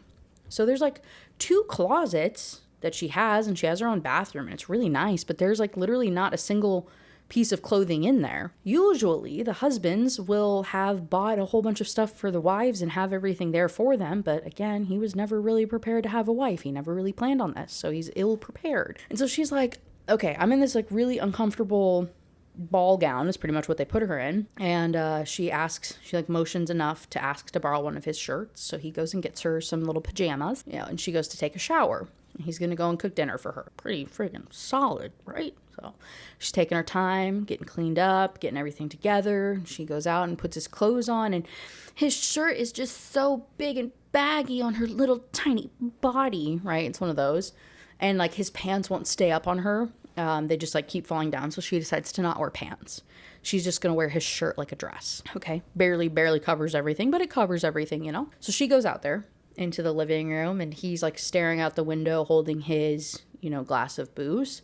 And she like approaches him. She's like pretty much like right next to him when he like turns to acknowledge her and sees that her legs are bare. And he drops his glass because he is just like, oh my God, she's so hot, right? And immediately, trying to protect her, picks her up, one fell swoop. Like the second that the glass hits the ground and shatters, he like turns and grabs her, picks her up and puts her up on the kitchen counter, and then he's like standing between her legs. Okay, it's heated. It's a heated moment, right? Between these two. There's tension, there's craziness. And she's like, oh my God, like he's kind of being rude, but also he very clearly cares about me and is like trying to take care of me. And he checks her feet like very carefully to make sure that there's no cuts. And then she realizes that he has a piece of glass in his hand and that he's been bleeding. And so she takes it and she's like taking out the little shards of glass out of his hand. I guess he didn't drop it actually. He must have like squeezed it so hard that it shattered in his palm, and that's what happened. And so she's like getting all these pieces out. And he's not wincing, he's not flinching, he's just like staring directly at her, watching her, raptured by her even, right? She says, I understand why everyone is so scared of you, she babbled. I mean, sure, you glare at everyone like you'd like to rip their heads off, but you've been looking at me like that for a few hours now and you haven't done anything cruel. Jade set the towel away and examined one of the black marks curving around his wrist. Those markings, she sighed, tracing the mark with her finger. I'd like to lick every one of them, she said with a wicked smile. Theo leaned in close and said in a low, rumbling voice, Is that so? I'm kicking my feet. He updated his translator while she was in the shower so that he could understand what she was saying. He had the intention of not saying anything and like not letting her know that he had updated it because she was so babbly on the drive over. And so he's like, I bet if she doesn't think I understand, she'll talk enough and say a bunch of nonsense that she'll like, you know, reveal herself as this spy. And instead, literally the first thing that she says to him about wanting to lick his scars, he breaks character. Like he loses the plot and is immediately like flirting with her. I said, oh my God. So she's like, oh, that was awkward. You weren't supposed to hear that. And it's just this like flirty tension. And like, how do I explain this? We're about to get into the part of the book and we're like 30% in, and we're getting to a part that I really, really, really, really, really dislike. Theo goes through this like very wishy-washy phases with Jade for like quite literally the rest of the book, where he has these moments of like, oh my God, I'm so attracted to her. She's so hot and everything that I could ever want. I literally cannot take my eyes like off of her. And she's so hot and I want her so bad. And then immediately he like remembers like, oh my God, she's a spy. This is all a setup. She's making me feel this way. And he acts like such a dick to her in like a very forceful way that I did not like reading. I did not like that part at all. And I know that it's the force, like, it's an enemies to lovers, or he has a reason to hate her, and then he comes around, or he's not really an angry guy, he's just, like, compensating, but he's really a softie, like, his words and his actions don't match up, so, like, you have to, you know, pay attention to the actions and, like, the underlying thing, and, like, he's just, like, coping badly, whatever. Just shut the fuck up, I don't care, okay? What I'm saying is, I didn't like reading it. I did not like the way he treats her. And so in this moment, he's like almost like forcing himself on her in a way that, again, read very uncomfortably to me. And also totally understand this as just like a personal thing that like that is uncomfortable for me personally. Understand other people probably read it and don't have an issue, but I was like, ugh. So he pretty much like, again, kind of forces himself on her, and she's like, hey, you can't make me do something that I don't want to do. Like, I talked to Zekas about it. Like, Zekas told me, like, you can't do this to me. And he's like, what are you going to do about it? Like, you just said a minute ago you wanted to lick my scars. Now you don't want to do something? Like, you don't want to do something right here? You don't want me to, like, make you, like, you know what I'm talking? She's like, no. And he's like, oh, so you don't want to touch me? So you are a spy? And she's like, what the fuck are you talking about? And he's like, who sent you? And she's like, what? Where's the guy that just checked my feet a second ago and made sure there was no glass? And now you're like being aggressive and rude and screaming in my face that I'm like, I was sent by somebody? And so she again repeats, she's like, nobody sent me. Theo released a frustrated bellow, then threw Jade over his shoulder and bounded down the hall to her room. Once inside, he flung her on the bed and she scrambled away. In a tone dripping with venom, he said, fine, I'll play your game. Treat you like a wife. We'll see how long you last. He stalked toward the door and before leaving added, I own miles of land in every direction. If you run, I'll chase you. I like a good hunt, but you won't like what happens if I catch you. He slammed the door as he left. Okay. And so in chapter 17, she is also angry about this wishy-washy stuff. And that's exactly what she calls it. She's like, who the hell does he think he is to talk to me and treat me this way? Like, I could literally like report him basically. And he could pretty much go to jail for treating me this badly. Like, what the frick, dude? And she's also mad because she's like, Zekas and Asiva said that there's like no better males than him. And this is how he acts. She's like, I feel like they set me up. Like, this is so bad. And so she's just like in her bedroom, reflecting on the night and trying to figure out like what went sideways. And she's hung up on thinking about these scars. And she's like, do people really think they're ugly? Like, I don't understand. And like, how could they even be scars? The designs were so intricate and deliberate. Many of the other aliens that she had met had markings, but theirs were white or light gold. Was the color of Theo's what made them unappealing to others? And then in Chapter 18, there's Theo banging on her door to wake her up the next day, telling her that there's breakfast. She goes out there and there's like a whole, like a plethora of food, a cornucopia even, just like food lining the table, because he's like, you didn't eat dinner last night and I don't know what food you like. So I went through your taste profile. Oh yeah, that was something actually too. So one of the things that they did during her like little body fixing testing blah blah blah time was they had her put on like pretty much like a little visual thing, and it was like a kind of like a 4D experience where they would like show her stuff, and it would like check her brain reaction to the flavors and the smells that they were running through to like log her favorite items or like her favorite flavor profiles, and then share that with Theo, and it's kind of like logged wherever so that he would have access and know what to like cook for her to make her the happiest. It's pretty legit, man, right? So he, using this information, made her a whole bunch of food, made little snacks and stuff. And so breakfast is lovely. It's great. She's going through, she's like testing all of these things, and she's like, hey, so you're just going to treat me well from here on out after the way you terrorized me last night, and you just expect me to forget about it? I didn't say that. I'll treat you like a wife, but I'll be watching you closely. If you are a spy, you won't get what you came for. If you're not a spy, then you'll spend 3 uneventful months with me. He shifted his shoulders and added, yesterday was unexpected. I behaved badly and I apologize. Okay. And then internally, he's like, he needed to make sure that she was put into situations that surprised her and forced her to drop her act, if one existed. Coming to a stop, he grinned as the idea formed. In order to keep up this ruse, she'd have to pretend to have little knowledge of how a husband and wife behaved.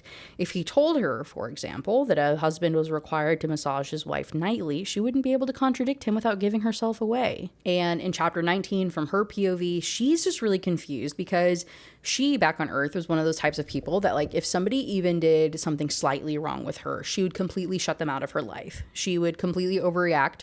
In her own words, she would overreact to very, very minor, like infractions of friendship rules, and then would like block people. And it was something that she was going to therapy for. And so she's like, I don't understand. That's not the case with Theo, though. Theo's given me so many reasons and justifiable, really good reasons to like stop engaging with him, but I'm just so attracted to him and I just want to be around him so badly. The smallest show of kindness on his part made her feel weak in the knees. So his first plan to freak her out, by the way, that he came up with, was to let the dog inside. So usually Sibo is his name. Sibo is his name. He usually stayed inside, but apparently the Klecknian women hate dogs and animals. And like I said, this is technically like an exotic pet on this planet. And so the dog, Sibo, has been kept like outside in like a guest house. And so in order to try to trigger a reaction from her, he lets Sibo inside and he says, hey, this is our pet. This is our great big pet. And he opens the door and Sibo runs inside and runs up to greet her. And he's like, yes, my plan is working. She'll be horrified. But it's a great big dog, and so she's so happy about it. She's like, oh my God, you have a pet? This is amazing. And she's like rolling on the floor with Sibo and like rubbing his tummy, and she's so excited. And Theo's like, what is happening? And she's like, I love dogs. I wanted to adopt one. I grew up, we grew up fostering and rescuing them, and this is so awesome. I'm so excited. And he's like, aw, shucks. My plan is foiled. And he's just like, every single time I try to do something to push her away, it does the complete opposite. And so tomorrow he'd requested more information about Earth from some of his work contracts. And once he knew more, he would adjust his plan accordingly. Until then, he'd continue to try to shake her resolve. Seeing her in the bathing room had given him another idea. So the bathing room, he has a room with a giant bathtub in it. It's like very luxurious. Like I said, it's like a luxury thing on this planet, and it was beautiful. And she was so excited because all she wants to do is take a bath because it's comforting. And she's only taken, I think, one at the place right before the testing thing. She had taken a bath there, and it was so nice and cozy. And so she was like so excited to take a bath again, knowing that he has this bathing room. Instead, seeing her in there gave him a bright idea that we'll find out about in a second. We go into chapter 20 though, and he is telling her to buy some clothes, right? Again, it was completely empty when she got there. And so he pretty much gives her the equivalent of like an iPad and tells her to go crazy. Buy whatever you want, get anything that you need. Figure it out. And there's like a little 3D model thing, and had taken measurements of her body, and now there's this like 3D projected thing of how the clothes would look on her body, and she's like mind blown by it. So she's just like going through, scrolling, picking out everything. He compliments her and, you know, makes a comment about like how beautiful she is, and she's like, oh. He says, I've only felt the soft curves of your body twice, but it's been the highlight of my year, and I haven't even seen all of you yet. No sooner had he said this than the look of anger crossed his face. Silence hung between them as they stared at each other. Did he regret telling her that? Even if he did, she didn't care. She liked hearing it. The way he'd said it with such conviction. Her breasts had grown heavy and sensitive, and heat flooded her core.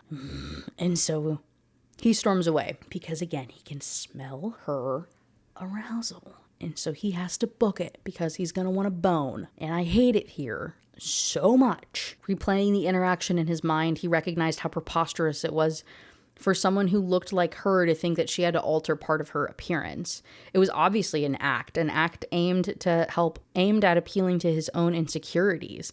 There was one other piece of information that Theo had learned. The sweet scent that made him lose all reason was her arousal, not fear. Which I told you guys earlier. So it's not a surprise to anybody, but I'm still angry about it. So she does her shopping and he goes and cooks her dinner, and then she finishes, she goes down there to go and eat with him. It's another whole experience that's, again, very detailed, very nuanced world building about all of the different things and how they taste and how it compares to Earth items, and how there's like, you know, blueberries that when she eats them taste like cheese and stuff like that, where it's very like mind-blowing. Eating these different things and the textures and whatnot compared with the flavors that she's expecting. And it's just, again, very, very cool in that regard. They have a little chit chat during dinner and asking him about the food and like cooking and everything. And he's like, yeah, you know, technically we have a machine that makes all this stuff, but cooking adds an extra flavor to it. Like if you cook it manually, it tastes even better. You know, we usually save cooking for special occasions like tonight. As tonight, what's going on tonight? And he's like, oh, yeah, traditionally on the second night of marriage, the husband and wife will bathe together. And then again, once a week thereafter. Her eyes widened further. I don't care about your tradition. I'm not getting in a bath with you. I didn't know about this, and I'm certainly not doing it. Ignorance won't get you out of this. It's not my fault you didn't learn enough about our culture before you married into it. And I said, oh, yeah, I hate this following part, and I know that's a personal issue, but big yikes. Because he quite literally like drags her and forces her and threatens her to go to the bathroom and to like get naked and get in a bath with him. And again, don't like that. I feel like I got blindsided into this about like how accommodating of a culture this is and how these men are like obsessed and do everything, you know, for these women. And then I'm getting hit over the head with a guy that's like an abusive jerkwad that I read in like any of these other bad romance books. Don't do that to me. Don't give me emotional whiplash here. You know what I mean? I understand the edgy hard ass trying to do something, but like, come on, man. It just really killed the vibe. Like every time he acted out in this way, it just like killed it so much for me. So that alone, I think put this book at like a 3-star. It very well could have been a 4-star. This very well could have been the best like alien romance that I've read, but his attitude toward her and the things that he said sometimes and like did, it literally killed it. Literally killed it. So he drags her into this bath. This is, of course, like a dubious consent thing because she's totally into it and she does actually want to get naked with him. The only reason that she's fighting so hard about not doing it is because she's just scared that she'll just be turned on too much, and being in a naked tub with him, she won't be able to keep her hands off of him, and that's what the issue is. That's why he's like having to like manhandle her into this situation, which again I freaking hate or whatever, but she was so sexually frustrated that being in a bath with him might put her over the edge. So they get in here, they're in the tub, they're vibing, they're talking. She's inside, he's on the edge, and talking about life. They end up bonding over parental situations. Her parents died when she was very young and she was raised by her aunt. And then after her aunt died, I decided to stay in our house and I live there alone now. I don't have any other family. And then he goes on to talk about his family and his background. And his mom is from a different planet and then ended up marrying a man on Kleknia. And back where he's from, like his mom's planet, it was very like monogamous. You pick a partner and you're with a partner for life type of deal. And so that's what she did. And so they ended up having a couple of kids and stuff. And then when Theo got to a certain age at like 13, she took him back to her home planet to like be a part of the army pretty much, to go and get like training and stuff over there. They go on this little tour, hanging out, and their village gets attacked. Like there's like the rival people come and attack. The intruders, like I said, burned this entire village down, killed all these people, including his own mother. He was stuck alone, wandering for weeks until somebody from Kleknia came to get him and finally realized that something was wrong. And so he lived for weeks surviving off of bugs and small animals. There was no shelter from the sun anywhere since all of the buildings had been destroyed and most of my clothing had been charred. By the time my father finally found me, I was so badly burned that I was unrecognizable.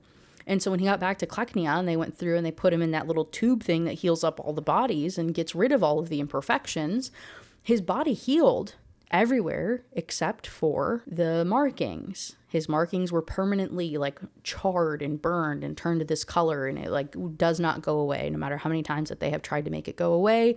It's just permanently discolored because of this damage. Okay, so they're trauma bonding a little bit right here, right? Opening up about all of this stuff. She's like, well, I thought they were tattoos at first. Like, I think they look good. I don't think it's anything to be ashamed of. And he goes on to say, like, these are not intentional designs. These are burn scars. Here on Kleknia, they're ugly and they represent imperfection and weakness. And she's like, well, not to me. Not every girl wants a knight in shining armor. And he's like, a what? She goes on to explain. And then she's like, the problem with that expression is that no woman should wish for a knight in shining armor. A knight with shining armor has probably never been to war. They've never fought or been hurt. If you want a strong man who can protect you, then you should hope for a knight in dented, scratched, and rusted armor. That knight has fought and survived. She motioned toward Theo and said, you've earned those scars. You survived. The marks that cover your body are an outward representation of your inner strength. Those marks represent the opposite of weakness. And anyone who thinks differently is an idiot. Damn, okay.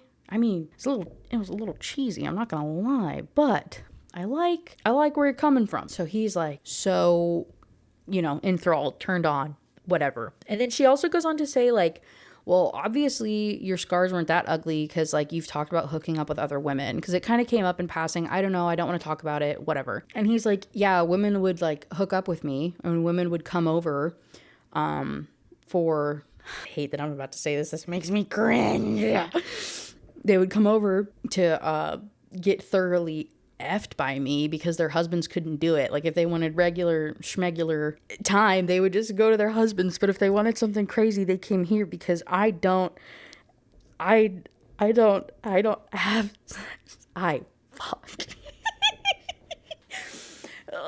Like some edgelord shit. And then he asks her about, like, her partners, like her history and stuff. And she's like, well, like, do you mean just, like, purely full on doing it, or, like, how many I've kissed? Do you know his response? He says, what's a kiss? He asks her what a kiss is. This is, like, the 5th fucking book in a row that I've had to deal with somebody explaining what a kiss is.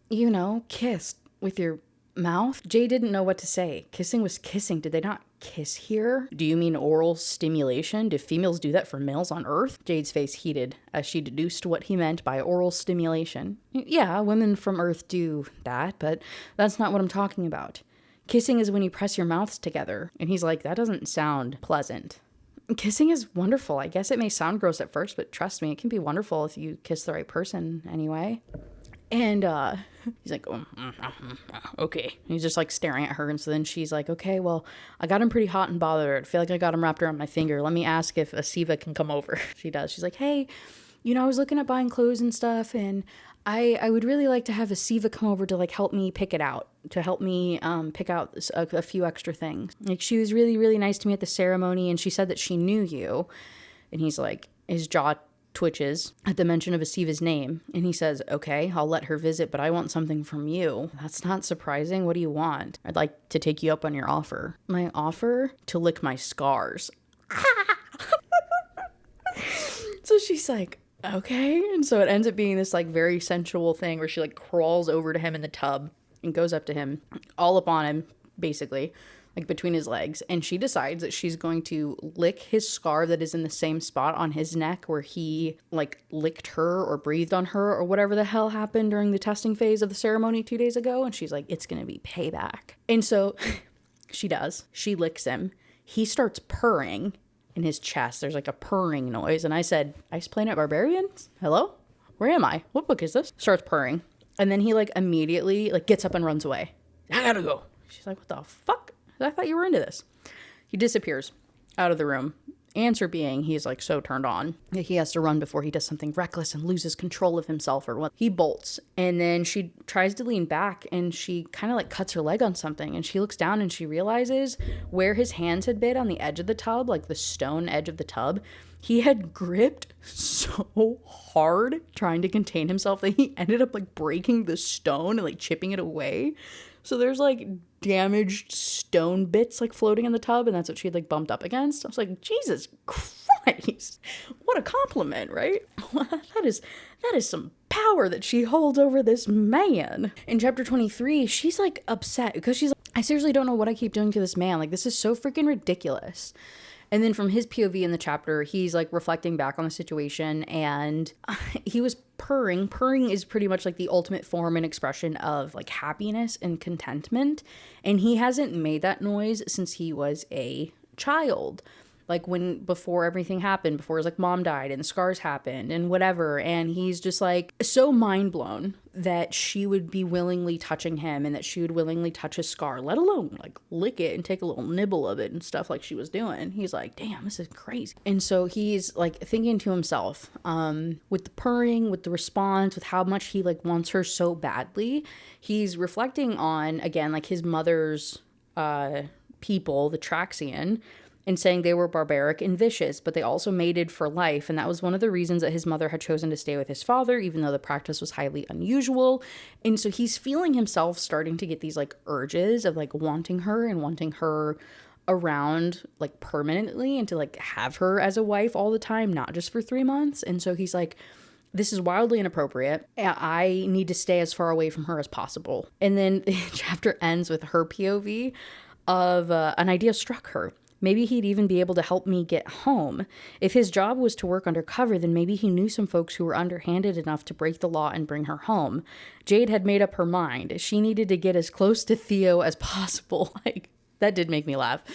It was like 2 chapters or 2 paragraphs apart from each other of Theo decided he needed to stay as far away from Jade as possible. And then Jade wanted to get as close to Theo as possible. It's just goofy. And then in chapter 24, the next day, Asiva comes over. He leaves to go and like run around and do stuff, I believe, right? Because he's like trying to keep his distance from her. And so she wakes up and he's gone. Like he's like nowhere to be found, and didn't tell her he was leaving. He's just like fucking disappears. Asiva is there though. She comes and she's dropping off the stuff that Jade had ordered the day before, or 2 days before, or whenever the heck it was. And Asiva's like, yeah, and also I took the liberty of ordering a bunch of more stuff for you too. And it's like boxes upon boxes of stuff. Like Asiva brought like 3 other women to help her to bring the items into Jade's closet and to get it all like set up and organized. And Jade is like, oh my God, this is too much. And Asiva says, no, actually, this is not enough. Like, it would actually be very, very offensive to Theo if you had only received the items that you did. Even this is not enough. Like, you need to go shopping even more because it reflects poorly upon him. And they end up having this, like, really deep philosophical discussion about what money is and what money represents. And so on this planet, like, your house and medical stuff and food, like, you don't pay for any of that. Like, that's all... Hey, turns out basic rights. Necessities to live aren't things you should have to pay for. And so on this planet, you, the men, work and they do all these things and they make money to spoil their wives. And like every penny that they earn is going toward making their home and everything about it and what's in it and everything as luxurious as possible to attract and then support the women and children in their life. And that is like literally all that they do. And so for as rich as Theo is, for Jade to not have like an overwhelming amount of super expensive clothing and like goods and jewelry and all these other things would be highly offensive, because that means he's not treating her right and he's not spoiling her. And like, what the hell else are you going to use your money for if it's not for spoiling your wife? Like, now you just look like a piece of crap, right? Really, really interesting concept. But obviously Jade is, this is another one of those moments where she's judgmental about it, and Asiva has to put her in her place of like, you're on a planet, like get with it or get lost type of thing. Like, you need to like shut up and just accept that this is how it is. And again, part of Jade's pushback is like, well, don't the men feel bad about that? Like, that's kind of weird. Like, these women just seem very kind of selfish, right? Like, they're just getting spoiled so often. And Asiva goes on to explain of like, yeah, well, if you Like women, we're maybe only in these situations long enough to get pregnant, have a kid, and then we have to leave our child. And so they try to make it as good as possible for us to have to go through this like very like emotionally draining, you know, these different relationships and having to leave our children, because it would just be more difficult if we tried to stay close with them, and like blah, blah, blah, blah, blah, a whole bunch of stuff, a bunch of cultural things, and how it all is just supposed to work out that way. And that like that's why the women are treated so well and supported by so well by these men, is to try to make the burden that the women bear easier. Okay. Interesting. All very, very, again, very, very interesting, very, very nuanced, very, very well explained. I'm just not explaining it very well. Right before Asiva leaves, she asks Jade if she's happy, like if she's okay with her brother. And Jade's like, yeah, I would be if he wasn't such a freaking, you know, jerk who acted like he hated me sometimes, and goes on to tell her about the ceremony last night. And Asiva says that's not a real thing. Like he made that up. Like he pranked you essentially. And Jade's like, oh, really now? Okay. So what are the actual like procedures here? Like what do I need to know about? And Asiva says there's literally none. On your like 1 month anniversary, there's a thing called like the showing or whatever, where you as the new couples all get together at like a ball essentially. She's like, other than that, literally anything else he says to you is probably a lie. Cool. Jade says, hey, so with that being said, I want to get back at him, and I'm going to need you to go along with it, and I need your help. I need your support. He says, aye, Captain, what do you got going on? And we cut to chapter 25. They're having dinner, Theo and Jade having dinner, talking, hanging out, BSing, and she makes a comment toward the end of it about how like, yeah, except for we can't do blah blah blah next week. He says, why can't we do it next week? What's going on? She says, yeah, Asiva explained the custom to me. Jade grinned innocently. Instead of a couple's bath, I get to choose what we do. She called it female's choice. So she's like, yeah, this one day, this following week, she's like, I get to do anything I want that day, and you have to do it.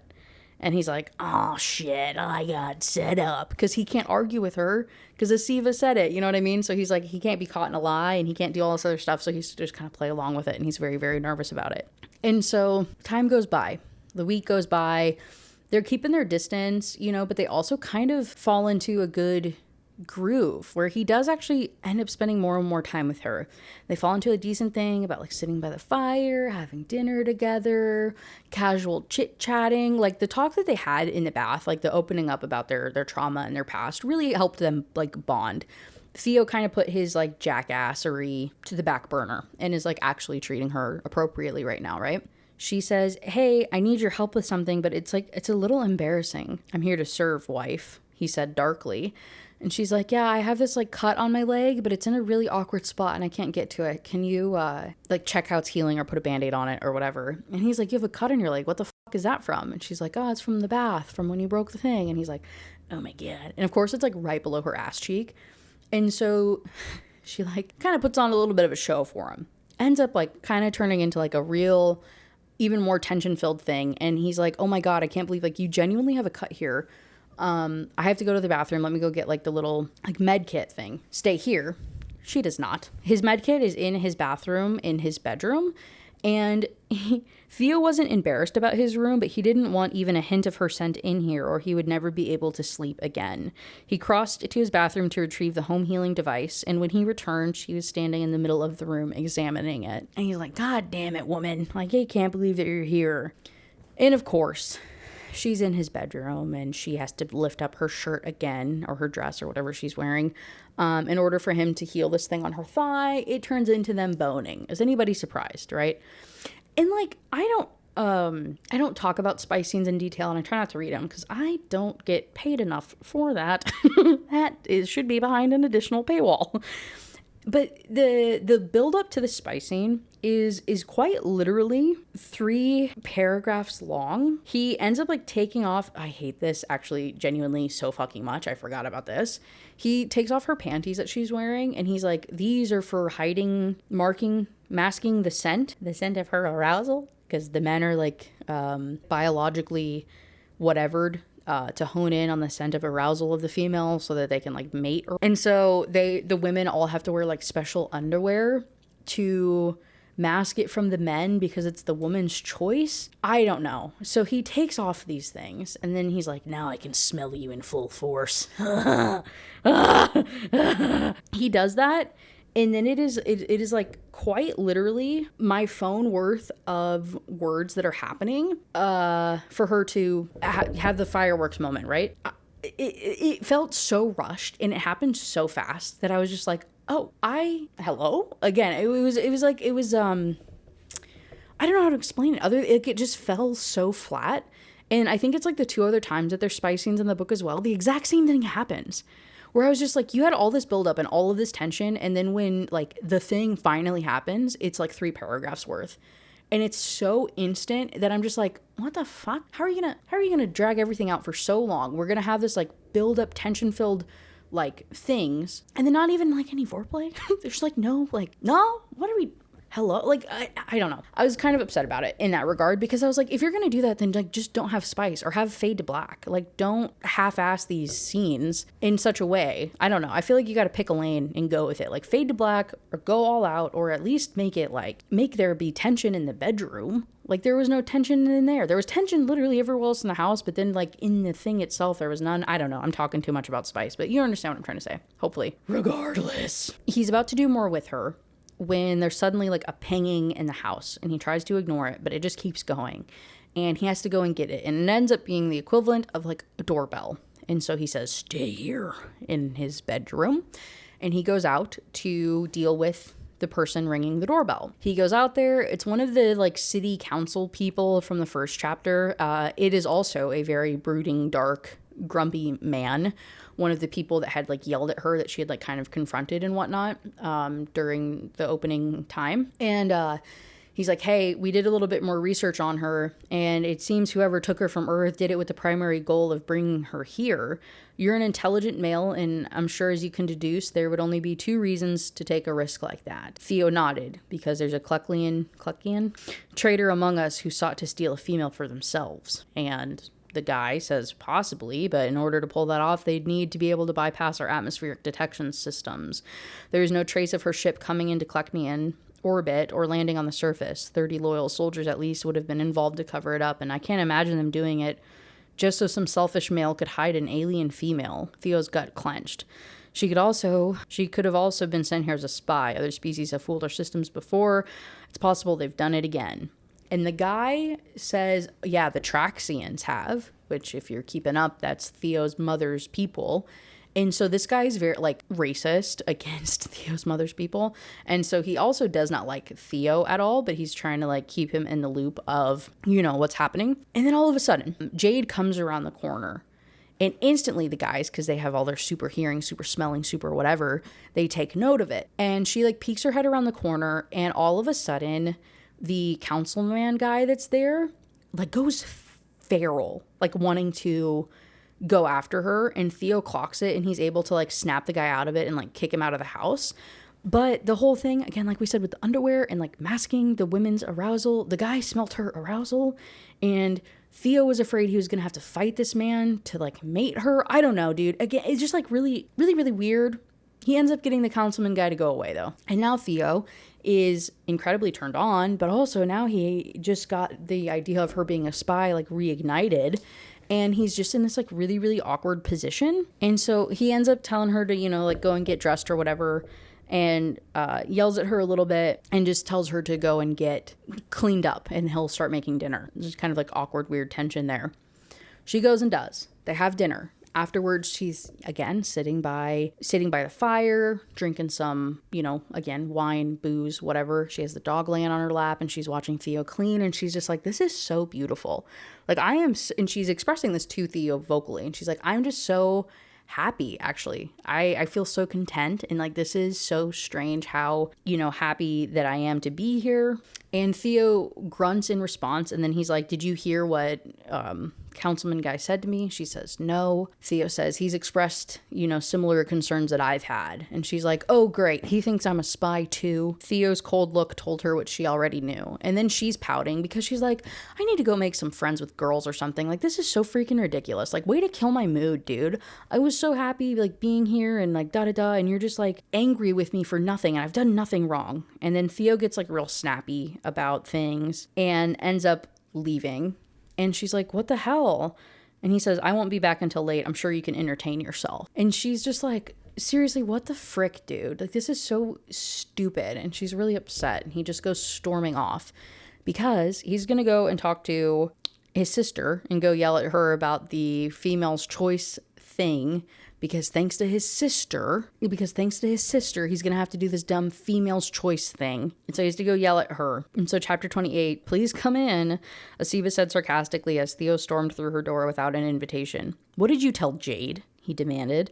She walked over to an overstuffed chair and sat instead of answering him. Stalking over to her, he repeated, what did you tell her? It's very nice to see you too, brother. Thank you for visiting. He threw his head back and let out a bark of frustration and then slowly exhaled a breath. Hello, dear sister. Hello, dear beautiful sister. It's so lovely to see you. Is your husband home? How is a month 4 of your marriage? Also, what the fuck did you tell Jade?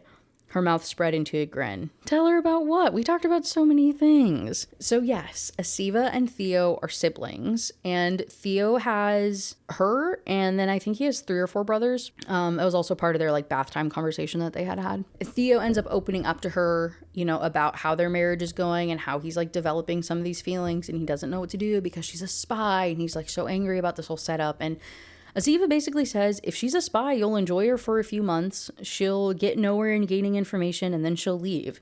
If she isn't a spy, you'll enjoy her for a few months, and then she'll leave. In my mind, both of these options give you some peace, even if it's temporary. It's better than the misery you're in now. You may know happiness for a time. So she's pretty much telling him, like, dude, just be happy about having a wife. Like, just hang out with her, keep doing what you're doing, and just have a good time. Like, stop making it weird. Stop being weird about it. Anyway, he looked at it. She would be leaving him in 3 months. He could spend that time being miserable or spend it near her. Every day that passed made him want her more and more. And so he goes back that night. Jade's asleep in her bed, and he goes in there and he like runs his like little finger across her cheek and stuff and says, my life before as I knew it ended when I met you. Have a care for my life now. Have a care for my life now. Also, I don't know, like, I understand the sentence, but it's very confusing and took me a couple reads to be like, what? Have a care for my life now.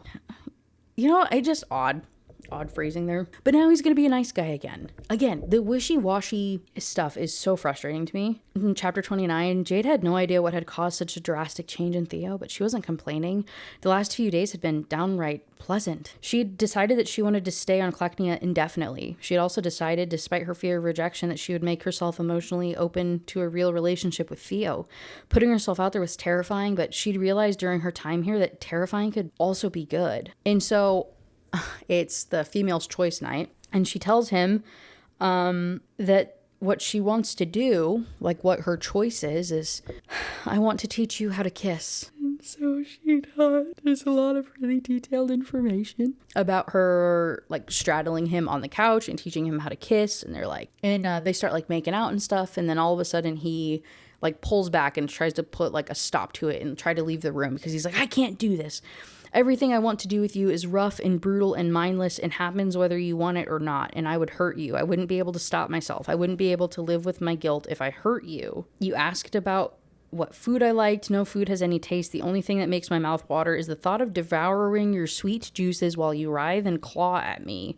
I can still smell your arousal on my bed, and I have to relieve myself 10 times a night just to keep from storming into your room to taste you. And so he's like trying to tell her, like, stay away from me, woman, you hussy. I can't do this. And so instead, she wants him really bad. Like, again, the tension, the craziness, whatever. She's finally, and he's been so lovely these last couple days. She just wants to bone.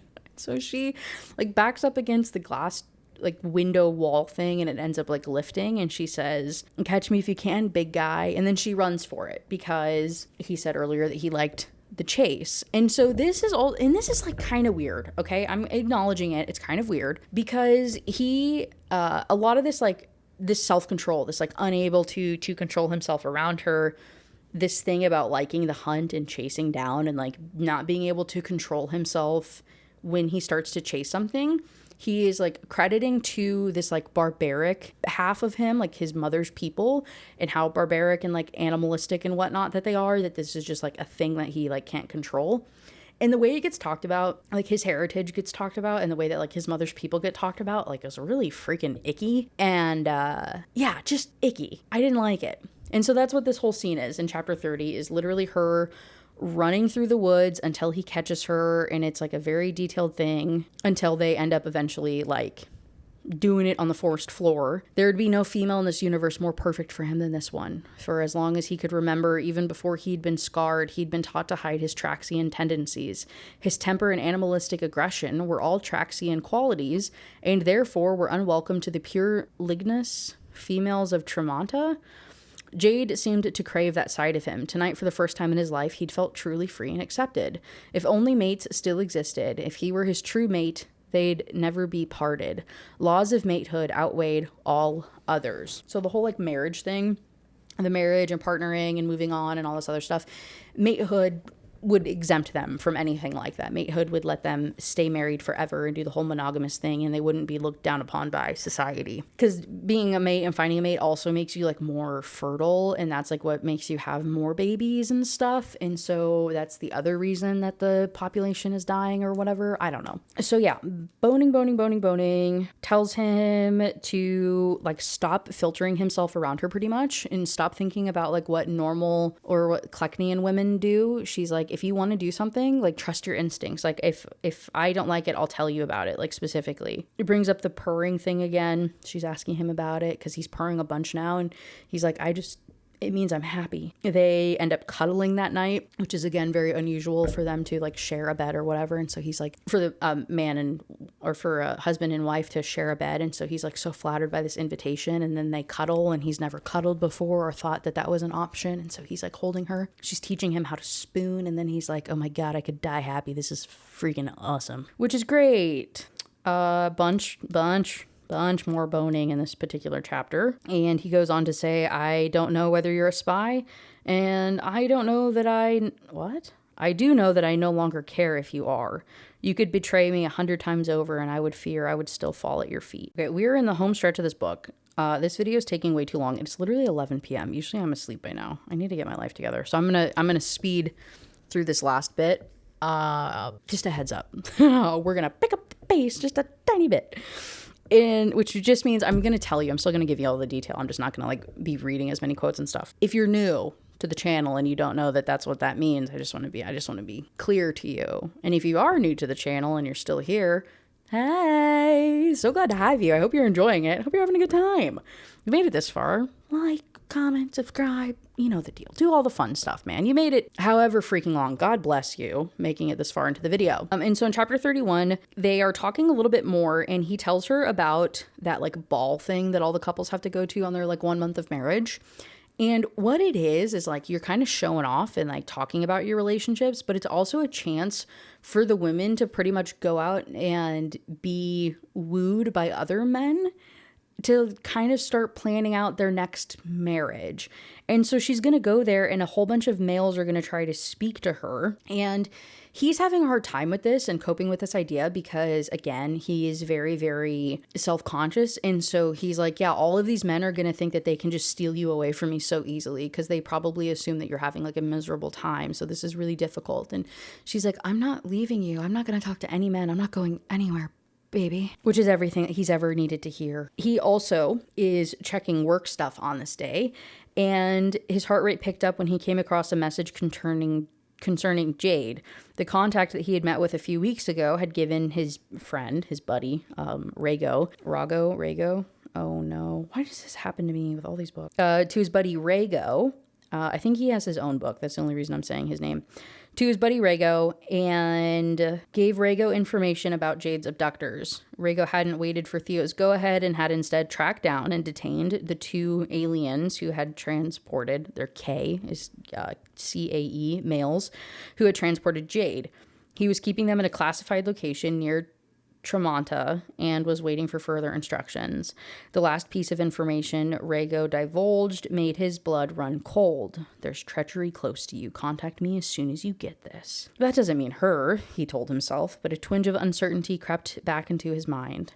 If he left now, he could make it to Rhaego and the imprisoned Kay within an hour. And so he instead decides that he is going to go and do that and go and talk to Rhaego and confront the aliens and whatnot after the ceremony, because they have it the next day. And so that's going to be his, like, he's just going to go and deal with that after the fact. And so in chapter 32, they go to the ball. It's just as dramatic as you would expect, right? Like, everybody's flirting with her. She doesn't really care. It gets to a point where Theo wants to fight people for talking to her. And then she goes off to the side and sees a woman approaches her and talks about how she used to bone Theo, and then she like ends up talking back to the woman and like being aggressive about stuff. It's kind of funny, like she claps back. And then Asiva is going back and forth pretty much between Theo and Jade, each of them confessing their feelings for the other one about how strong their feelings are and how they just want to be together. And she ends up telling Asiva about Theo's eyes changing color. And that is one of the markers for a mate. His eyes would change color whenever he would go like beast mode, basically. Like whenever he would channel that like animalistic side of him, his eyes would go like black. And she had always noticed it and she thought it was so cool looking. And so when Asiva, and she realizes, oh my God, that means you guys are mates. She's like mind blown by this. Jade doesn't really care. Like Asiva doesn't say this out loud to Jade. She just like reacts all crazy. And then Jade's like, okay, I'm leaving. Bye. I'm going to go be with my husband. And Asiva calls Zekas over real quick. And there's like, she sees the two of them kind of like gossiping and being like, oh my God, oh my God, oh my God to each other. But she doesn't care because she just wants her man. And so as she is like making her way over to him, she gets intercepted by the councilman guy, the one that had smelled her arousal back at the house. And he's like, hey, I just want you to know, Jade, like I intend to court you. You deserve to be with a good man, not an animal. And she says, he isn't an animal, he's my husband, and I intend to stay with him for good. She began laughing. Do you think you could lure me away from him? And the guy grabs her arm really, really hard and pulls her close to him and says, he's Traxian filth, and soon you'll realize you're better off with me. And then suddenly his body goes flying across the room. Because freaking homeboy like came off the top rope to beat the shit out of this guy, which I love and I think is so funny. Theo stood in front of her, his eyes black and his fists clenched. And so they get in a little fight. It gets kind of broken up. And then he is kind of confronting her a little bit after the fact. And he says, you're mine, Jade. You won't talk to another male again. Excuse me? You cannot tell me what to do. And you cannot tell me who I can and cannot talk to. And so he's like, rah! And then he just starts running. just running. They were like in the car and they were like having this little argument outside of their house because they obviously got kicked out of the gathering and shit went sideways after that. So they were in the car on the way home having this fight outside of the house, and he was running into the woods because he has all this like extra energy to burn off. And he's like, this is the only way to deal with it. Okay. He had no idea how far he'd run before his legs gave out under him. And so she's just kind of going on in the house about life, getting undressed, getting ready for bed, and just kind of like stewing in her own anger. And she heard the front door open and close. Glancing to the bedroom door, Jade waited for Theo to enter with his head hung low. Her body tensed when Sibo began to growl savagely, and she took a few steps away. The door swung open, and standing before her with a cruel smile was the guard who she had punched in the eye, like punched in the face in the first chapter, that then had to like stand guard outside of her room. He shows up to the house. He ends up like hurting Sibo, not badly, but like hurts him enough that the dog won't be a problem, and then kidnaps Jade. Oh. And he tells Jade to behave and to treat him a little better, because if I were you, I'd be nicer to me. How you treat me is directly related to how I'm going to treat you later. You think I'm bad. I'm nothing compared to the council guy. Oh no, they're all in on it. So he kidnaps her in chapter 34. And chapter 34 from Theo's POV. On this run, he kind of got his life together. And then Asiva and Zekas, like they stop the car. They come in a car and they come running to come and talk to him and tell him that he and Jade are mates, that they did the research and they found out like they are mates, like your eyes changing color and all of these other symptoms and your, uncontrollable stuff around her and your possessiveness and the rage and whatnot that you had, it's all because you guys are mates, and your anger toward her is because you've been in denial about it, and so your body's just like doesn't know what to do with those feelings and turns it into anger or something. And so he's like, yes, Jade is my mate, he said under his breath, willing himself to believe his words. He pictured her beautiful smiling face and with more conviction repeated, Jade is my mate. So they go inside the house, Zekas, Theo, and Siva. They're going to talk to Jade about them being mates, and they realize that there's something wrong. He goes into her room. He sees all the stuff turned around, and he sees Sibo hurt on the floor. He calls to Aziva to help him and to call somebody to help Sibo, and he goes out and talks to Zekas and what they're going to do and how they're going to find her and track her down, and like, oh my god, this is so crazy, she's missing, and she's very clearly taken. Zekas says, your body will be altered now. You should be quicker, stronger, better able to protect your mate. Be careful though, Theo. You have no idea how your Traxian half will affect your matehood. Oh, okay. Chapter 35, her perspective. She wakes up in a room, tied up a little bit, and wakes up to see the councilman guy. His name is Zorus. I have not said his name at all. It doesn't really matter. I'm going to keep calling him that because he's literally, we're like 3 chapters from the end of this book. I don't know why I would tell you a new name now. Councilman guy. He's like, man, hey, sorry about all that. If those damn K aliens were good at their jobs, we wouldn't have gone through any of this. We would have been here anyway. But now you had to go through all this extra drama. And if those K had done their jobs well, you would have never knocked me out. So he's the one that ran up on her when her ship crash landed and she sprayed him with the sleeping spray. That was him coming after her. You wouldn't have knocked me out. I would have taken you directly here and saved you from the weeks of debasement at the hands of that Traxian. It turns out, what's happening is they are collecting women, kidnapping, abducting, women of a bunch of different species that seem to be compatible with Klexian? Oh no. With their species on this planet, these alien people. Sorry, I can't say the names. This councilman guy is pretty much like running this like shadow government thing that's happening where they are kidnapping a bunch of females from a bunch of different planets and other species and stuff and like putting them in this like underground facility to artificially inseminate them with like Klexian babies to see which ones will hold and which ones, like which of these species will generate more female babies, and like if we can expand essentially like the breeding ground, which is a really gross way to say that, but if we can expand the options for having kids, then we can like bring our population up and we can do all this stuff. So it's been this like secret underground scientific experiment pretty much of abducting all these women to try and make more babies. Really horrific, really, really bad, like not a good look at all. So scary, scary, scary note to leave her off on. And we go back to Theo's POV and he's trying to like fight through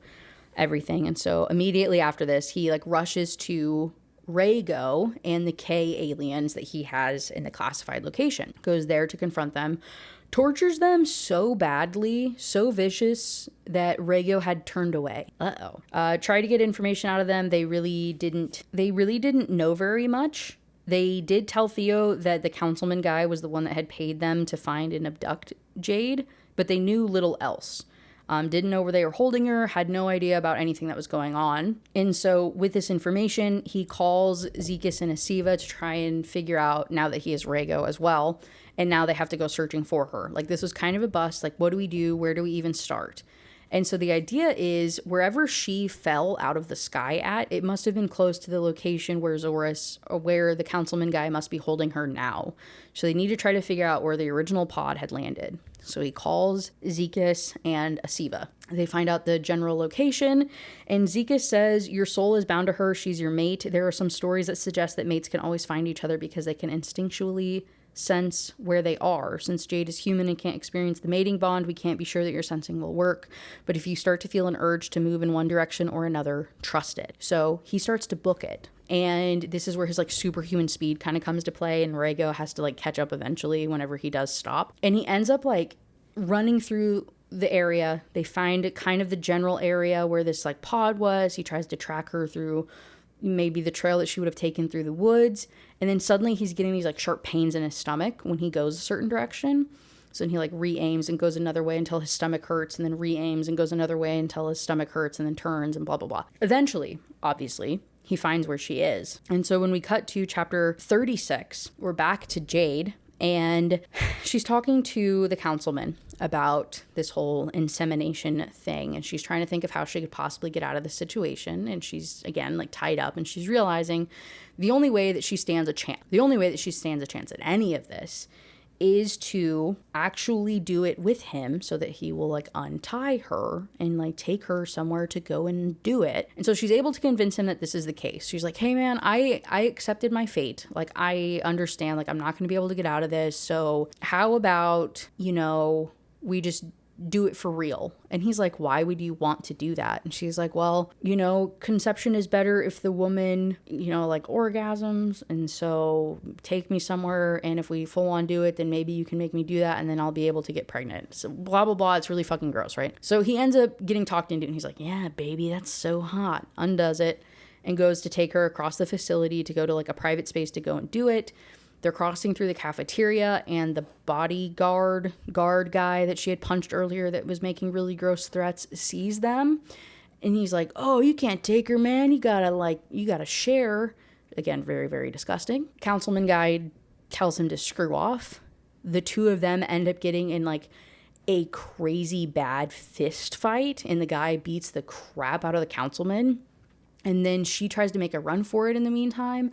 And then the guard guy chases her and tackles her to the ground. And it's very violent and gross. And she's just kind of like accepting her fate. And he ends up like beating the crap out of her until suddenly he goes flying off of her body because Theo arrived and he like saves her from this and ends up like pretty much killing the guy, and then can't find the councilman. Like he made a run for it at some point during this like whole altercation, and she's like half beaten the crap out of her, like half passed out on the ground. And so Rhaego goes to get her to take her somewhere safe, and Theo obviously like makes sure that she's okay, promises that he'll take care of her, and he apologizes for being late. And she's like, it's okay. And he's like, I'll take you wherever. And she says, no, you have to stay here. You have to save the other women. There's other women here. Please, blah, blah, blah. He says, okay, I will. Gives her a smooch, and then Rhaego takes her to like the hospital, basically, right? And so our final chapter of the book, I hate this. She wakes up in a hospital bed. Rhaego's in the corner. Zekas and Asiva are in the room. And they're like, oh my God, I'm so glad you're awake. She says, how long have I been out? They say a few days. Okay, great. And she's like, where's Theo? And says, they go on to say 12 female humans and about 20 other females of different species were there. And so he's in the middle of dealing with trying to like find them homes and make sure that they're like settled and okay and like, blah, blah, blah. He's been very busy dealing with all of that. And she's like happy by this. And then Asiva then tells the men to get out of the room because she wants to ask, talk to her privately about some things. And she's like, hey, we got you all healed up, and they did some scans and whatnot, and they saw that you had been like physically assaulted, but not like sexually. So like, are you like, what's going on? She says, oh, it's okay. Like, they didn't get it. They didn't get that. They didn't do that to me. Like, I'm fine. And also, I'm kind of glad that this happened in the first place because we were able to save these women. And it's this like very noble thing. They continue to talk. And Asiva says, hey, I need to talk to you about why Theo acted the way that he did. Goes on to explain the whole mate thing to her. And then eventually says, hey, also, while the doctor was healing you, they discovered that you're with child. And she's like, that can't be true. The councilman guy did tests on me. He would have said something. Asiva shook her head. I can't say for sure, but from what I know of him, the idea that you might have slept with Theo and probably never crossed his mind. He was extremely bigoted toward Traxians. And so then I was like, but wait a second, that doesn't make any sense because the whole arousal thing, like he smelled her arousal. So like he would have, okay, that's kind of weird, right? Like, she was wearing his freaking t-shirt, too, I think, in that moment. And, like, very clearly, you know what, whatever, I'm not even going to question it. Suddenly, Theo breaks through the door, and it says, Jay didn't know what to say. So much had happened over the past day. Tears began streaming down her face. And I said, the past day? Like, you just woke up, and you've been awake for 10 minutes. So is there a mismatch between saying that she was out for a week and it actually had only been a day? Or I don't know if that was just like bad editing or if she means day, but she actually literally just means in the last hour. I don't know. Regardless, she is talking to Theo and they're bonding and they're catching up and they're sweet and it's very lovey-dovey and they're so happy that each other is alive. And she reveals to him that she's pregnant and he says, "You're with child." I don't know why that made me laugh so hard. "You're with child? My child?" And then she's like, "Well, that's a little offensive. I mean, of course it's your child." And he says, I know. I never thought I'd be lucky enough to have a child. I have a mate and a child. How did I ever get so lucky?" He began laughing heartily. "What? I've hated my scars for as long as I can remember, but I believe I have them. I have to thank them for drawing you to me." "I guess you're right." Jade smiled at him. "Now take me home so I can finish licking them." And that's the end of the book. That is quite literally the last sentence of the last chapter of the book. It's a choice. Epilogue, 5 months later, she has a baby. The birth cycle for them is only the gestation period. I don't know why I said birth cycle. Is only 6 months long. So they are having their little baby shower to reveal the gender. Of course it's a girl. Like, obviously it's a girl. And we also meet all of Theo's brothers, which I believe are the ones that are in, like, the rest of the books. It's all based off of his brothers and his friends and whatnot. There you go, guys. Another one in the books. Yeah, like I said, this book had so much potential. Genuinely, like, again, such good world building, such interesting dynamics. Loved a lot of it. Hated parts of it, you know? A really mixed bag here for me on this particular book. How'd you feel about it? What are your thoughts? Comment down below. Love to hear. And also, if you've read more of the series, I wouldn't be against reading more in this series. Hopefully the protagonists are different and there's like a different dynamic, because maybe I would like the writing and I would like the world building significantly more if it was a, you know, male lead that didn't make me want to, I don't know, karate chop him at any waking moment. Every waking moment, rather. So, I don't know. I think that's all I got, guys. It's freaking late. It's literally 11:14 and I still need to shower and pick out my clothes for tomorrow for work. Bleh. Okay, anyway, so thank you so much for watching. Again, I appreciate you so much, especially if you made it to this point in the video. Thank you. I love you guys so freaking much. And thank you to Kitch again for sponsoring this video. How cool, I got my first little sponsorship, guys. That's so awesome. I'm so happy. And I could do it because of you. So again, thank you. You're so great. I'm happy to be here. Every day is a good day to be a Kaylee when I got people like you. So I will see you in the next one. I don't know what that one is going to be. I know I will be doing a classic next week though, because I have not done a casual classic in like a month and I'm due for one. So I don't know what it'll be, but I'll see you Monday. And if not Monday, I'll see you Thursday with some other goofy shit. Okay. So anyway, goodbye. I'll see you in the next one. Bye.